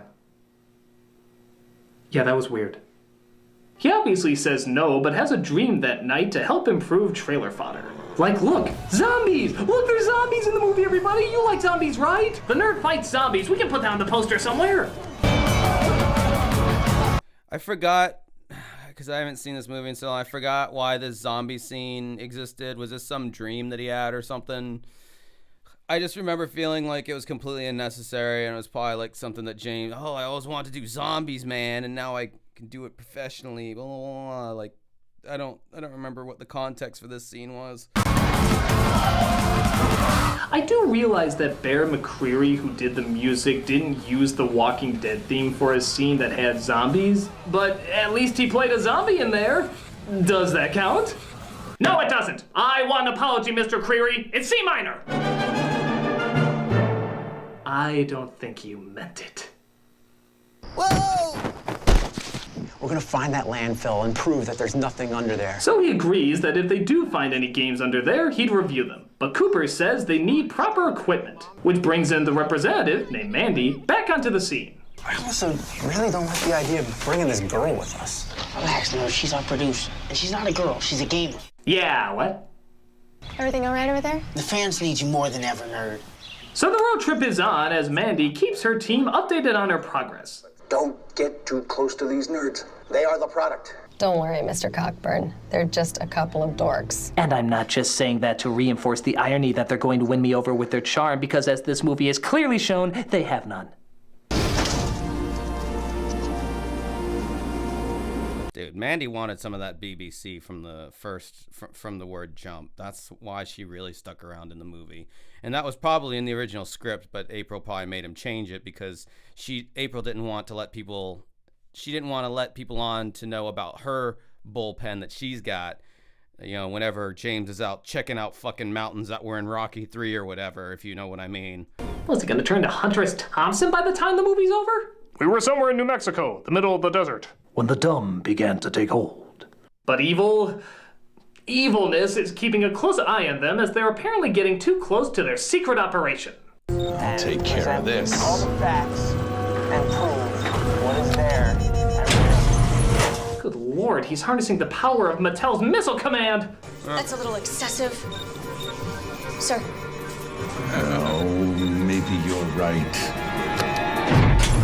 Oh, thank Jesus, we almost lost an entire toenail to one of those. Goddamn terrorist alien hunters. As they send out a crew to investigate, Team Exposition discusses a mythical creature so strange and so not having anything to do with what's going on at the moment. Santa Claus is real. Well, you probably believe the world is flat. The world is flat. What about heaven and hell? Believe in that? Yeah, that all comes down to the cyber mutant death god living under Mount Fuji. He created both God and Satan. Oh, come on! I can't see anything past your foreshadowing! And thus, we have our monster so grand and so terrifying that you'll be yelling all throughout the film, how do you say his name again? Deathmothix. Deathmothix? Deathmothix. Deathmoth? That name of that stupid, like, moth robot thing was so fucking cringe even back then. And it just gets more cringier with time as I learn more and more what real humor and what comedy is rather than the shit that I didn't even think this was funny back then, honestly. But like definitely some early AVGN was novel at the time, but like god damn, there was so much cringy shit in this movie. But that death moth whatever thing was pretty up there with the cringe factors going on. I'm sick. Deathmothix. Dick moth sex? Deathmothix. So be afraid! Coming to destroy your city is... Marketing must have loved you. With a single turn of the satellite dish on top of his head, every universe in the multiverse will disappear. Non-existence, no space, nothing? Nope. Well, one thing would remain. A bologna sandwich. Why a bologna sandwich, you might ask? Because bologna's a funny word. He could have just as easily said cabbage, banana, or like tittycock. None of it would have changed the story. Well, banana might.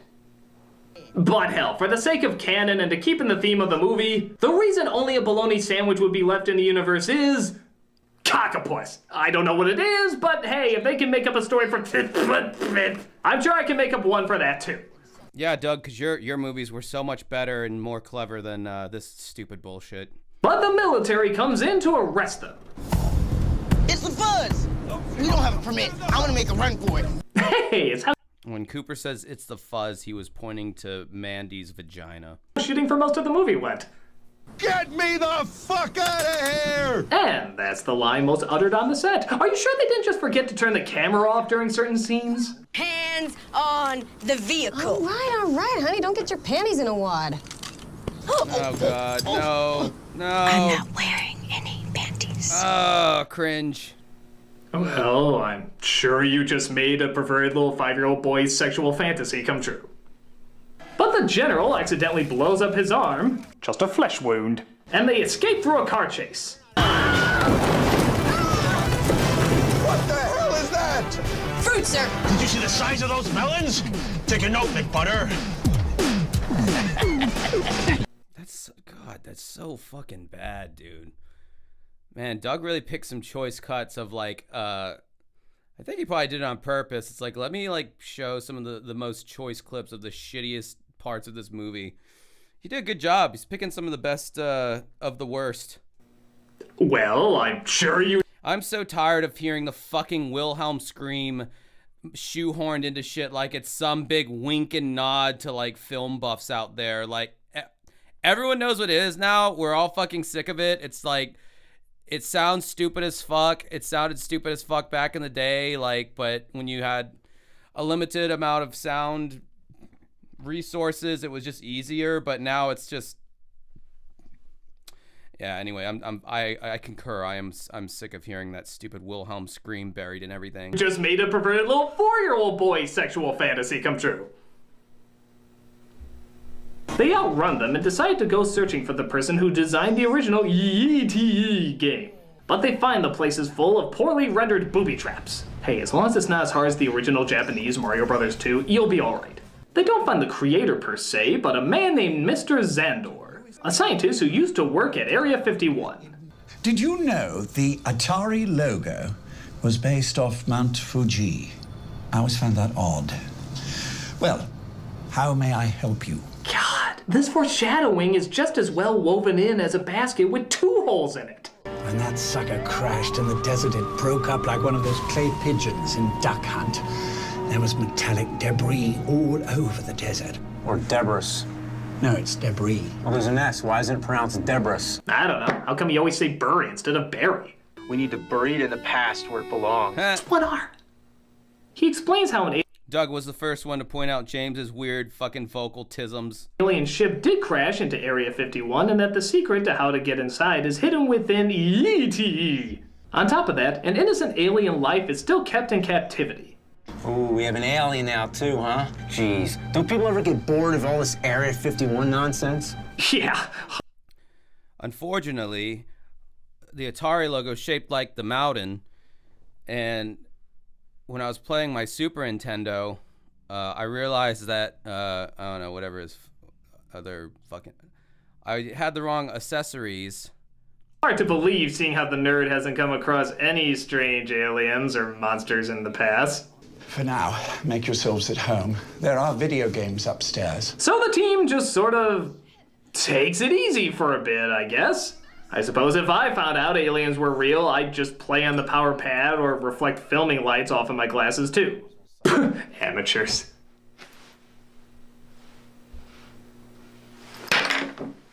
But when trying to get a better reception, Mandy gets caught, but promises to take them to Xandor's house. Of course, leading them to all the funniest places they could take pictures of and green screen in later. The girl, man, we have to ditch her. I thought she's a gamer, not a girl. She's not a gamer. These are phony prescription glasses with fake plastic lenses. It was all an act, don't you understand? She's bait. Why would she do this? To appear more nerdy. By God, there really are fake If this was like a gamer movie, why didn't they use any gamer words is my question. gamer girls. Every internet troll who's never had sex before is right. Congratulations! Yay! And you still never had sex! But word gets around about the nerd's journey, and people form a huge gathering around the landfill populated by all the leftover cameos that couldn't be fit in anywhere else. Oh, I didn't realize that fucking Keith Apothecary or whatever his name is. I didn't know he had a cameo in this fucking weird ass movie as well. May I have your attention? When the nerd tries to tell them it's all bullshit, lo and behold, the designer of E.T. himself comes in. Howard Scott Warshaw. I've seen your videos. I know you are a frank and honest man. People like us, we don't cover things up. Wouldn't this be a better world if people told the truth? If a lot of people learn to tell the truth, the world would be a better place to live. The truth, nerd. That is what you must find. There goes the best and yet somehow worst video game designer of all time. He'll most likely get a job at EA Games. But the nerd still thinks he can debunk the myth, so he gets dressed up in worse effects than, well, the movies, I guess, and manages to not so subtly sneak his way in.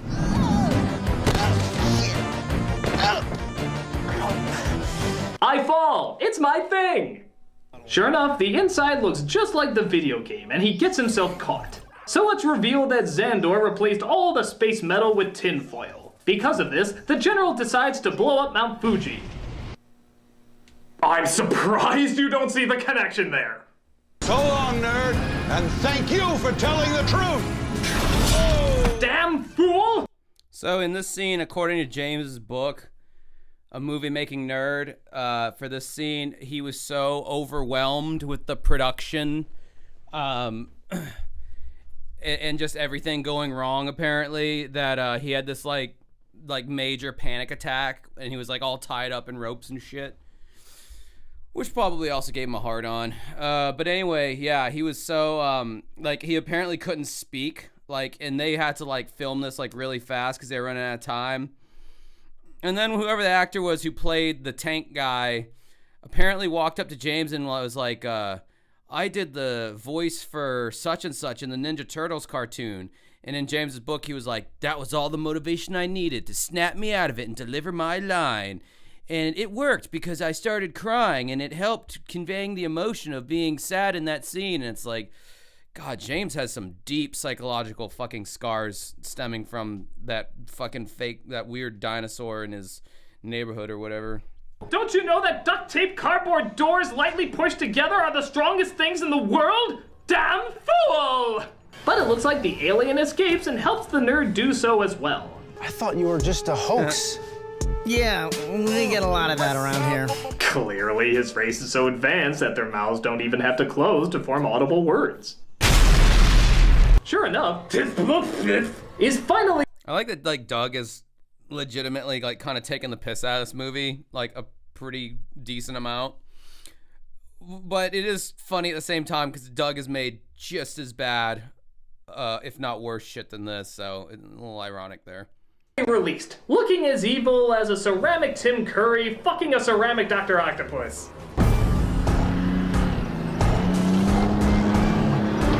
You know, can you imagine actually asking for a tank in this shoot?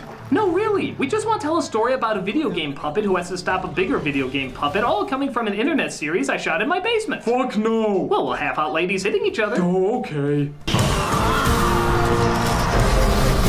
So, flies around the globe destroying the Earth. Or practices destroying the play-size model of Earth before actually destroying the real thing. God, I see more carnage out of a toddler destroying his Happy Meal toy. In fact, are you sure that's not what I'm watching? Butt McButt. God, that looks so bad, dude.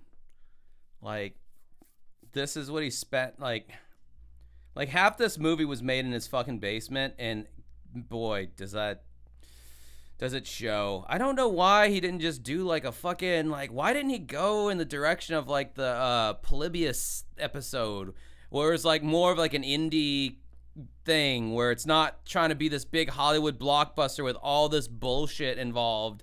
Like, I don't know, like, sorry, I keep burping. Hopefully it doesn't register into the mic. I don't want to turn into RGT85.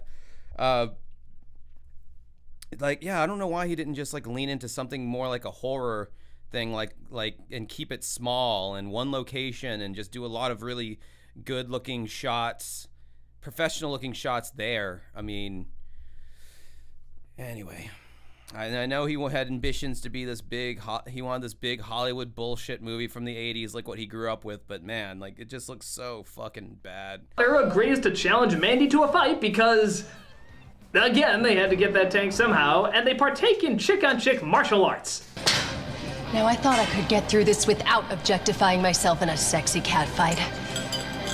But it looks like that's impossible now. Just because you say you're doing it doesn't make it any better. Whoa, did you see that? Jeez, the nerd turned into a bit of a puss in that line. Whoa, did you see that? They almost hurt my manicure. The pieces to the ship! So RGT85 was on this podcast I used to listen to called Spawn Wave, and he was just like a rude jackass on that podcast. Like, he would like eat into the microphone, or he'd like breathe into the microphone constantly, and people had to tell him, "Oh, Sean, you're breathing into the microphone." I'm sorry. But he kept doing it. He'd like burp into the mic. He'd fucking scratch his balls into the microphone. Like, he just seemed like a fucking slobby individual, and I would like watch a few of his videos, and he just had like the worst like soy faces in his fucking thumbnails to get people to click on it, which I just think is pretty hacky, especially like in 2024 to still be resorting to that shit. His audio track wasn't synced up to his like video track, and when it, like either one or several of his videos, so his like mouth was moving off sync to the audio track. I'm just like, you're such a slobby ass like person. That's all I'll say, because I really don't know the dude, but like, he just those little things just really fucking annoyed me, because I guess because I'm like a perfectionist and I'm not trying to gross out the people who are listening to me by like eating like directly into the microphone, making mouth smacking sounds. So yeah, I don't know, he just got on my nerves. I don't have anything against him personally, but yeah, I kind of do, I guess, because I just said all that personal shit. But I mean, I didn't say he's a bad person, but he got on my nerves. That's my problem with him at that time. But now I just don't watch his stuff, so. They're inside the ET games! But the alien calls all the video game cartridges to him to rebuild his ship. This leads to easily, hands down, the best performance in the entire movie.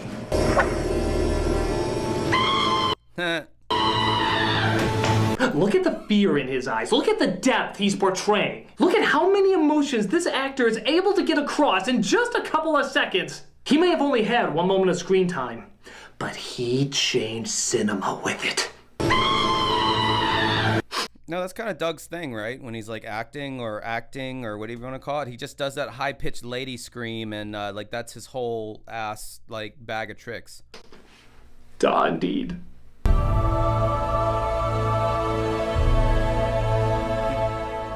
Mandy defeats McButter only to be captured again. But it's okay. Cooper. Yeah, the floor-seated gamer chair. That's I like my friend in 7th grade had one of those, and yeah, they were pretty goofy looking back. Pretty anyway. Help save the nerd only to be captured again. God, you could just call this film Getting Captured the movie. There's more people being bound up in this film than 50 Shades of Grey. Aw, Mandy looks so adorably plastic while screaming in distress.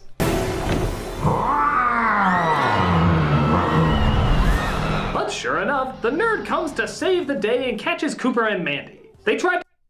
The aliens are harvesting Cooper's semen so they can make superhuman bulls with the sperm. Destroy the satellite at the fifth head, which ultimately results in this.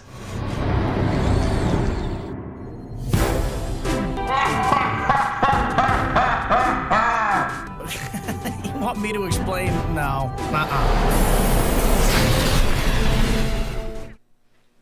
Brought to you by the miracle of randomness. Like the saying goes, if you don't get it, cockapus. There, I finally put to some good use! Or at least better use than the bologna sandwich. Seriously, what was that again? And of course, having saved the day, Mandy gets together with her obvious love interest in the movie, Cooper.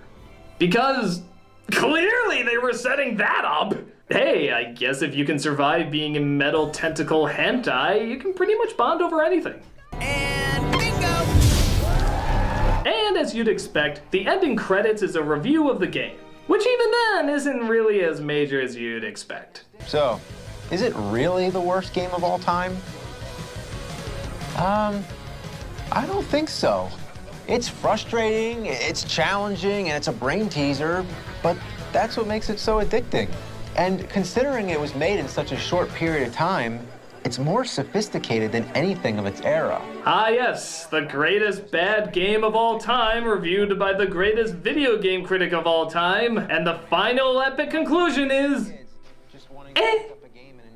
Actually, to the nerd's credit, that's the only reaction he could give that wouldn't be obvious. If he screamed and yelled and took a shit on it, we'd all know it'd be coming. But a reaction like that is kind of unexpectedly refreshing. Hell, he might even get a lot of people to kind of agree with him on it. Now, if only I... All the women who worked on the set of this film were seen entering Cooper's, well, they couldn't afford trailers, but it was like a U-Haul trailer that had Cooper's name on it. They were all seen entering that U-Haul at one point or another during the filming of this movie.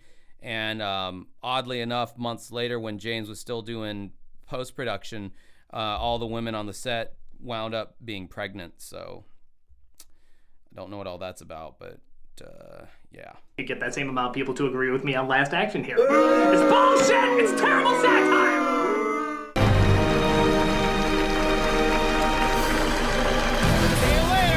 And remember, forgiveness is divine, but never pay full price for lay pizza! And that's the movie, and it's your movie. Everything you wanted to see is here. The review of the game, the nerd being the nerd, effects fake but impressively practical. The homage to millions of geeky films from Godzilla to fucking Ninja Turtles 3. You pretty much got exactly what was to be expected. But that doesn't mean I like it. It just means I don't. Not. Bitch, you ain't allowed to say that you didn't like it. Everyone knows you didn't, but you're not allowed to say that because James is your friend. Not like it. But with that said, everyone's been asking me after this movie came out, Nostalgia Critic, are you ever gonna do a movie? Are you ever gonna do a film that's gonna be released in theaters and all that bullshit? Well, there's another reason that I did this review for this DVD. Yeah, that's right. Right here, right now, on the nerd's turf, I am happy to announce that I, the Nostalgia Critic, am going to release an official Nostalgia Critic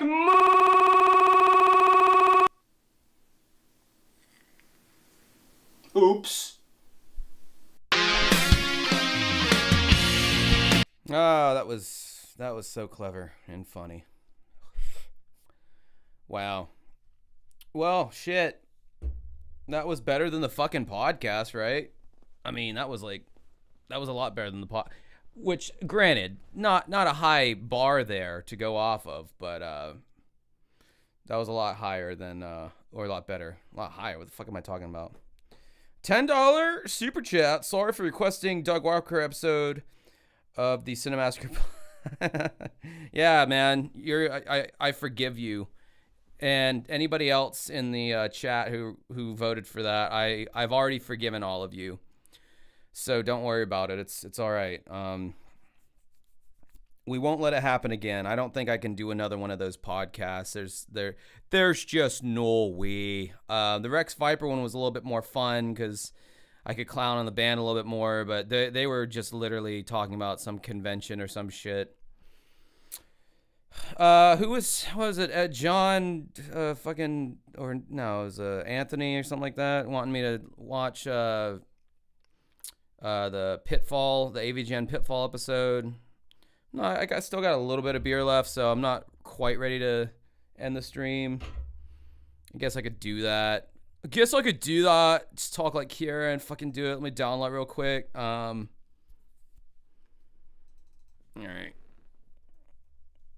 I don't know why I'm doing this, but I guess it is in keeping with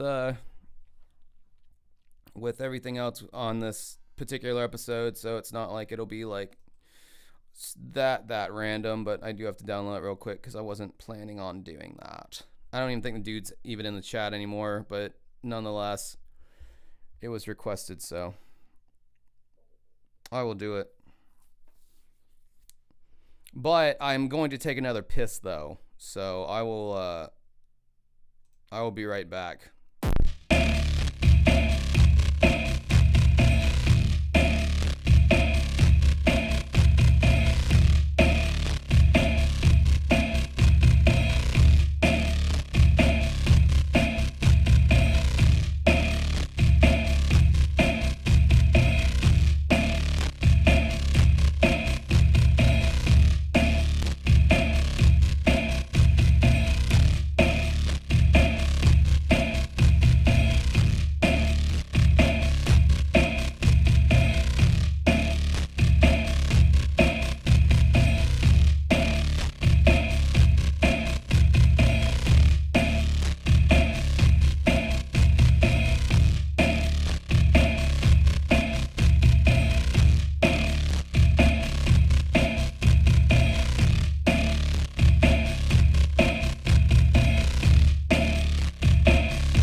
So, did you guys catch that stream where, on the LolCal podcast where they had fucking Rich from Review Tech USA's, like mistress on there or whatever?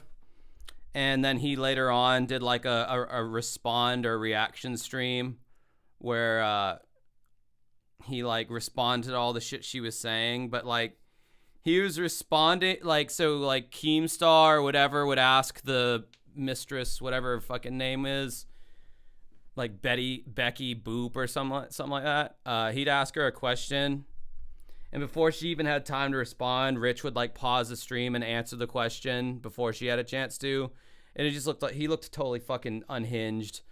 I don't know what's going on with that guy, but I don't know if you guys are here or there for that. Josh has a tiny bladder. I don't know. Maybe. I kind of drink these beers pretty fast.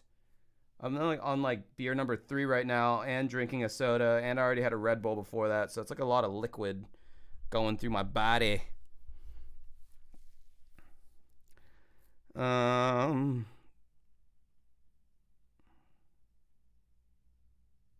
Josh has a mom bladder. Review Tech USA has lost his mind. Yeah, I don't know. He's talking about like he's only going to come back to stream like the election like after the fact, and it's like, really?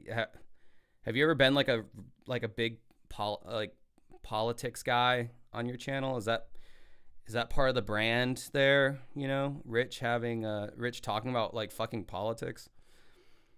I know he when he did his little stream thing for a while, he subscribed to my channel because he saw my Pat the NES Punk video I did. He streamed it live and he ended up subscribing to me at the end. So I guess that sub's gone now since he deleted his channel. Sad. I saw some video today where his editor was like just fucking going ham on him on some dude's live stream. So yeah, anyway, that's some non-related fucking tea for you if you're into that kind of thing.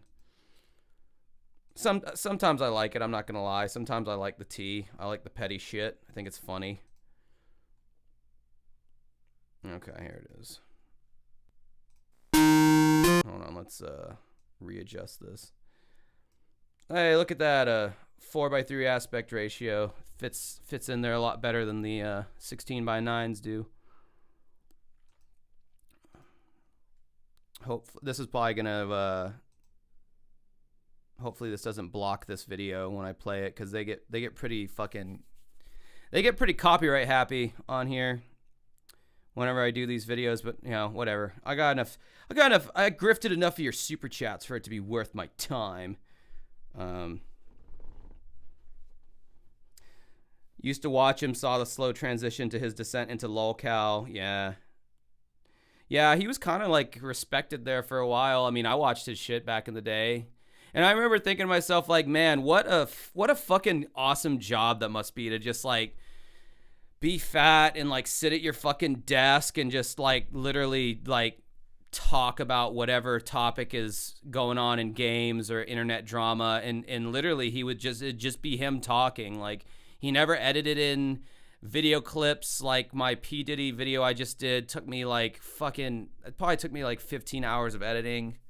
Just all the clips and title cards and transitions and layering background patterns, because a lot of that shit was in 4:3, and I just don't like having black bars on either side of my videos. I like having that kind of RBG, red, blue, green, whatever. That design is kind of my aesthetic.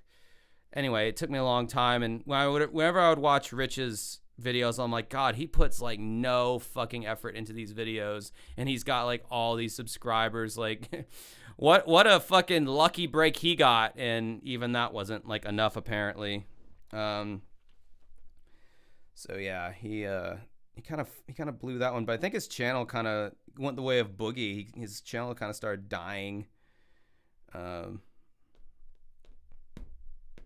Yeah, I'm not gonna do a video on review tech, because I try to kind of stick to music as much as possible. I would review one of Review Tech's little rap beats or whatever if he like dropped an album or something, but he doesn't actually rap. Think fuck, he just makes the actual beats and I guess sells them to people. I don't know. All right, let's watch this old AVGN episode. God, no. It aired in 2009. Fuck. That is crazy.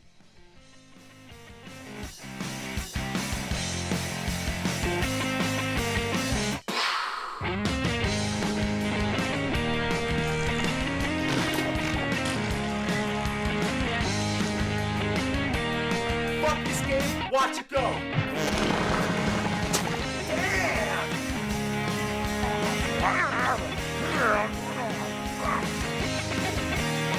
What were they thinking?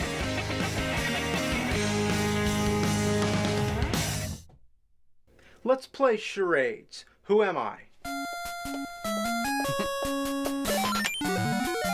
That's been made into a meme. If you guessed Pitfall Or Harry, a GIF. then you're right. Good old Harry got his start in Pitfall, a classic Atari game, but he didn't start acting like an asshole until the NES came along. Super Pitfall, one of the most deceptive uses of the word super in video game history. You want to know why? They made a Super Nintendo version of Pitfall that had nothing to do with the original. It's actually a really fun game. It was a fun little 2D action platformer. You want to know why this game super sucks? You want to see how hard they cranked up the diarrhea dial? Just watch. Oh, this is very much pre-Screenwave. Very much. Nice. Fucking beautiful. The first ladder you see drops you into a pit where you get killed by a bird or a bat, whatever it is. And even if it wasn't there, I'd fall on the spikes. So it's basically death insurance. Let's put every kind of obstacle we can possibly think of in the very beginning of the game. You know, I'm disappointed. Couldn't there have been lava on top of the spikes with fire sharks swimming in it? Couldn't there be more spikes coming from the sides ready to close in and squash me while stabbing at the same time? How about some laser cannons and upside down volcanoes? You want to be even more efficient? Why even have the ladder? Why not just start the game falling down the pit? Fucking assholes. Talk about a beginner's trap. They sure nailed it. Well, let's talk about Pitfall Harry. He looks like Luigi, and there's something wrong with his walk cycle. Looks like he's hopping on one foot. But the most ridiculous thing about this guy is the way he dies. What is that all about? He goes fucking apeshit. It even kills the enemies that are nearby. My only theory to what's going on here is that there's an angel and a devil waiting to take him to either heaven or hell. It's first come, first serve, and they both want him real bad. So they're constantly there waiting for him. I don't know, man. This could be nostalgia talking, but I just find these inherently like funnier than anything I've seen tonight that I've live streamed. To die, and then as soon as he dies, they both grab his arms, fighting over his body. That's the only explanation that I can think of. The enemies in this game are a total joke. Spiders? Frogs? Are frogs a common hazard that you would face in a jungle? Has anyone ever died by getting attacked by a fucking... Now keep in mind, this was still super fucking new and innovative in 2009.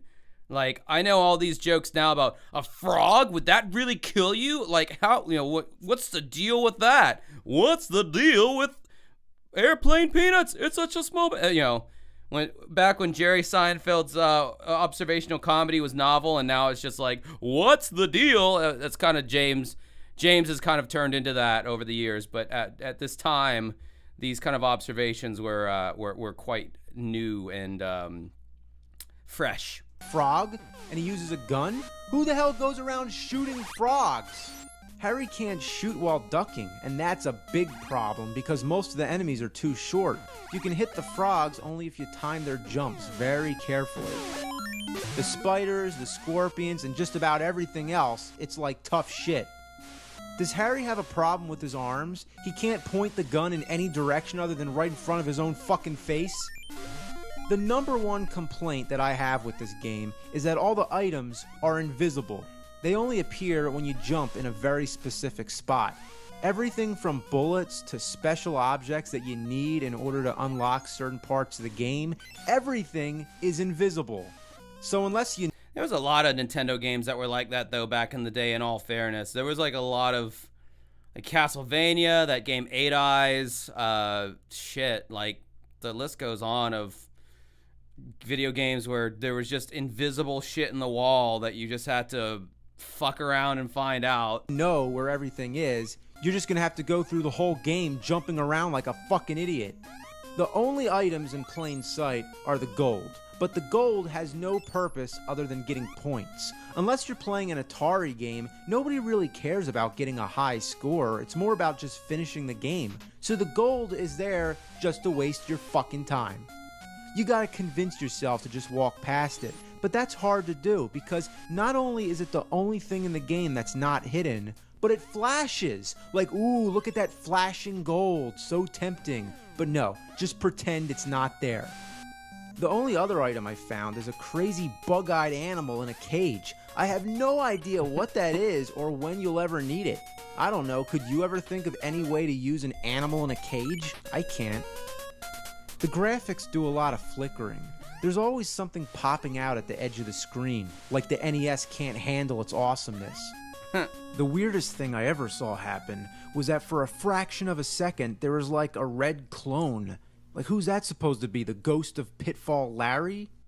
Playing this... I mean, all these complaints that happened in literally like every other regular Nintendo game. I mean, these aren't super novel, but it's still... I don't know. nostalgic to watch, I guess. Game is like driving an old beat-up car. You're always afraid it's gonna break down. What happened here? I'm frozen? Okay, well, I guess I'm... So, to your point, Sleep Either, he says, or I'm assuming it's a he, because chicks don't watch my channel except for 2 or 3. There's way less mugging to the camera compared to now. Now it feels like it would have cut to James making a silly face 100 times. This was back in the day, considered one of James's like smaller episodes. He did plenty of mugging for the camera back in the day too, but I don't know. It was just, it hit differently back then. It felt more authentic.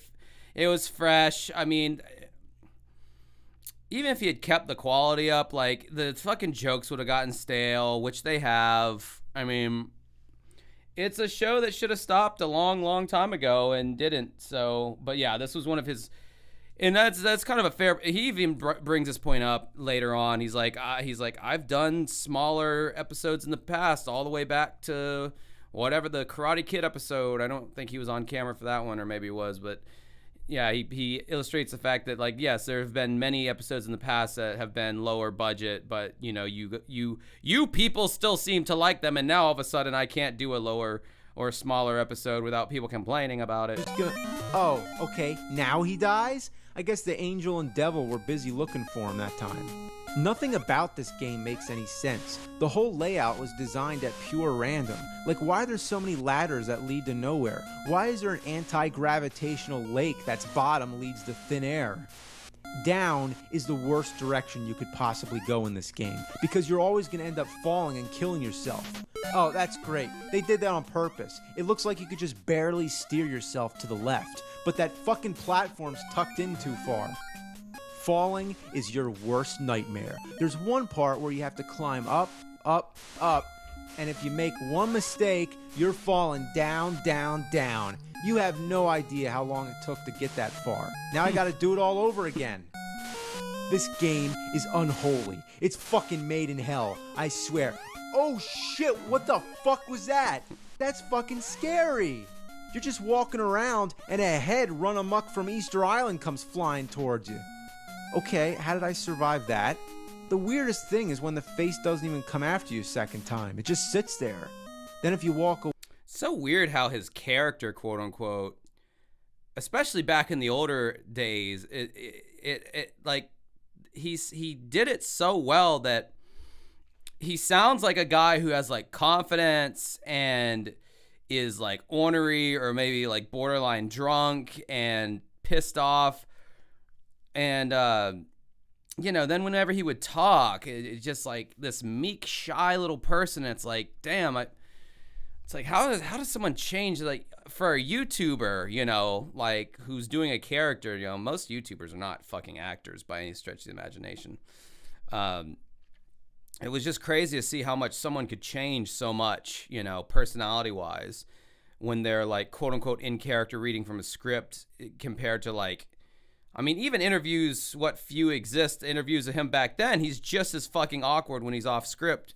He called into the Opie and Anthony show. He was on some video game show where he was in character, but it was like super fucking awkward. It was just, it's like so crazy, like a study in sociology with that one. Away and come back, it disappears. So where did it go? Who knows? Who cares? This game is a lot like Milon's Secret Castle and Simon's Quest, because the whole thing is about secrets. In order to access certain parts of the game, you have to jump into walls. Who would think to do that? It's like in Simon's Quest, where you have to kneel down by the wall, holding a red crystal, and wait for a tornado to come. Okay, well maybe it's not that cryptic. This is the last part of the game, some kind of dungeon with skulls and shit. Kind of reminds me of the Temple of Doom. I like this part for two reasons. One, it's the only part in the game that has different music. What a relief. The other thing, it's the only place that has enemies that are tall enough to shoot. I don't know why everything else had to be so small. Like those snails, killed by a fucking snail. Oh, must be Pitfall, Gary. That's the princess, or whatever she is, just some girl you're trying to rescue.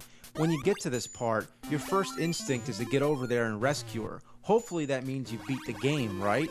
But no, that's some wishful thinking right there. Even if James is just doing an impersonation of Mike Matei, like, it still takes, like, some good acting to copy someone's mannerisms that much, you know?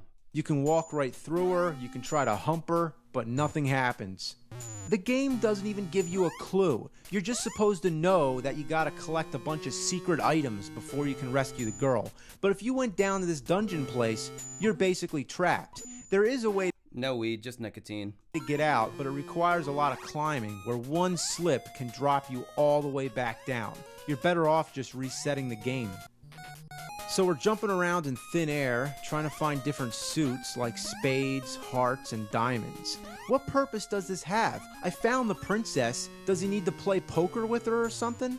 Finding these items, like I said, unless you have a strategy guide or a walkthrough telling you where all these things are, it's just a guessing game. Even worse, I bet Mike Matei loves that narrative that James is just doing an imitation of him. Like, I bet he fucking gets off to that shit. jumping around can put you in danger. Come on, a waterfall coming down from the ceiling? Ah, death by a frog.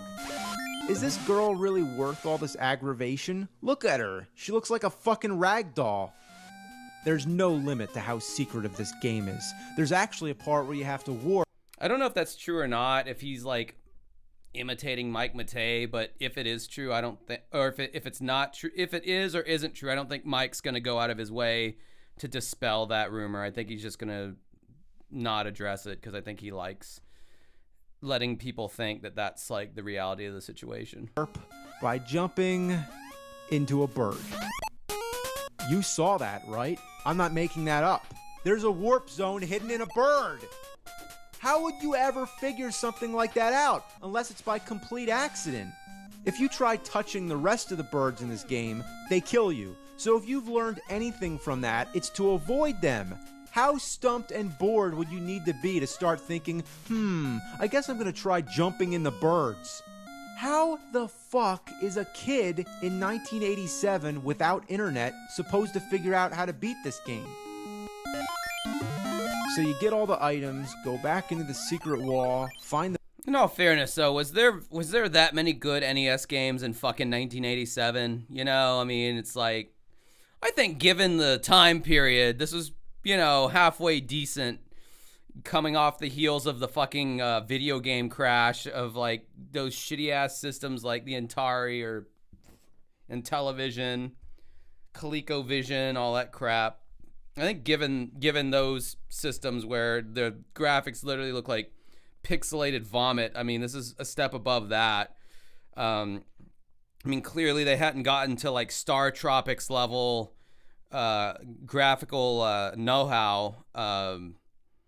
Even some of the later Mega Man games, or like, I don't know, you got your like fucking Shatterhands and like Kirby's Adventure, like the great games, you know, on NES. Now, obviously, you had Mario and Zelda and Metroid and all that, but like, I honestly, like, I don't know. Those games are a little primitive for my liking these days. If I'm going to play the NES, I'm playing like the shit that I really like off of there, and they didn't like, because they just went with those specific games I just named. They went in the Super Nintendo generation and they literally just kind of remade them, but like way, way, way fucking better.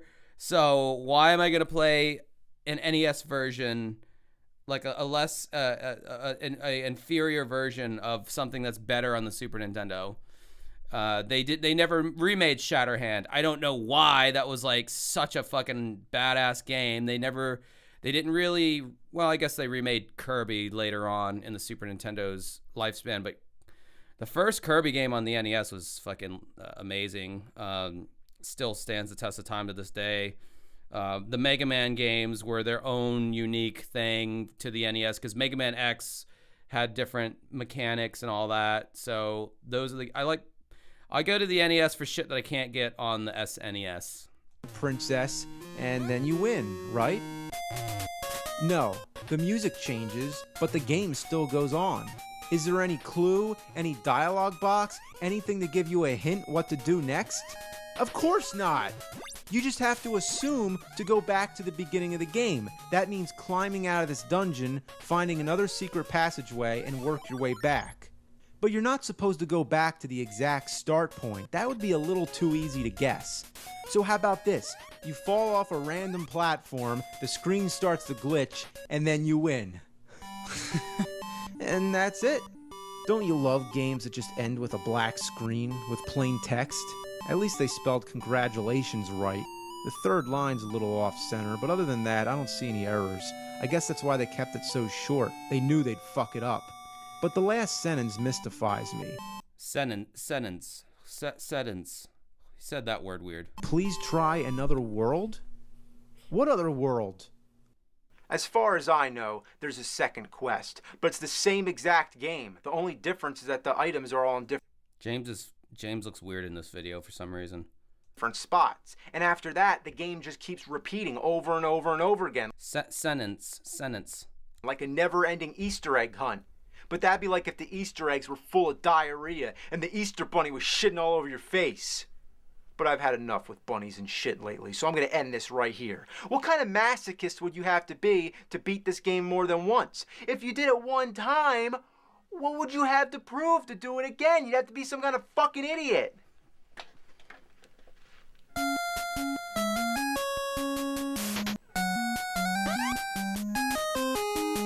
For 2009, I would say it was a pretty decent ending. Okay, I am tired of this. I feel like I've that was a pretty good end joke. I feel like I've paid my dues, so I'm going to stop now. But thank you everybody for watching, for this amount of people for this amount of time. Jesus Christ, it's like I'm building a fucking following over here. As long as I talk about James, that is. God help me if I talk about old commercials. I get like 30 fucking concurrent viewers when I do that, but. Anyway, this is fun. We're definitely going to do something different next week. I don't want to do another fucking James thing for a hot minute. Unless he puts out a new AVGN episode or something. Then we'll talk. I really want to fucking dunk on Boogie for some reason. I know a lot of people don't really want to see that, but it just feels right. I haven't had my turn with Boogie yet. Everyone else on the internet has. Anyway, till next time. Have a good rest of your night and keep dreaming.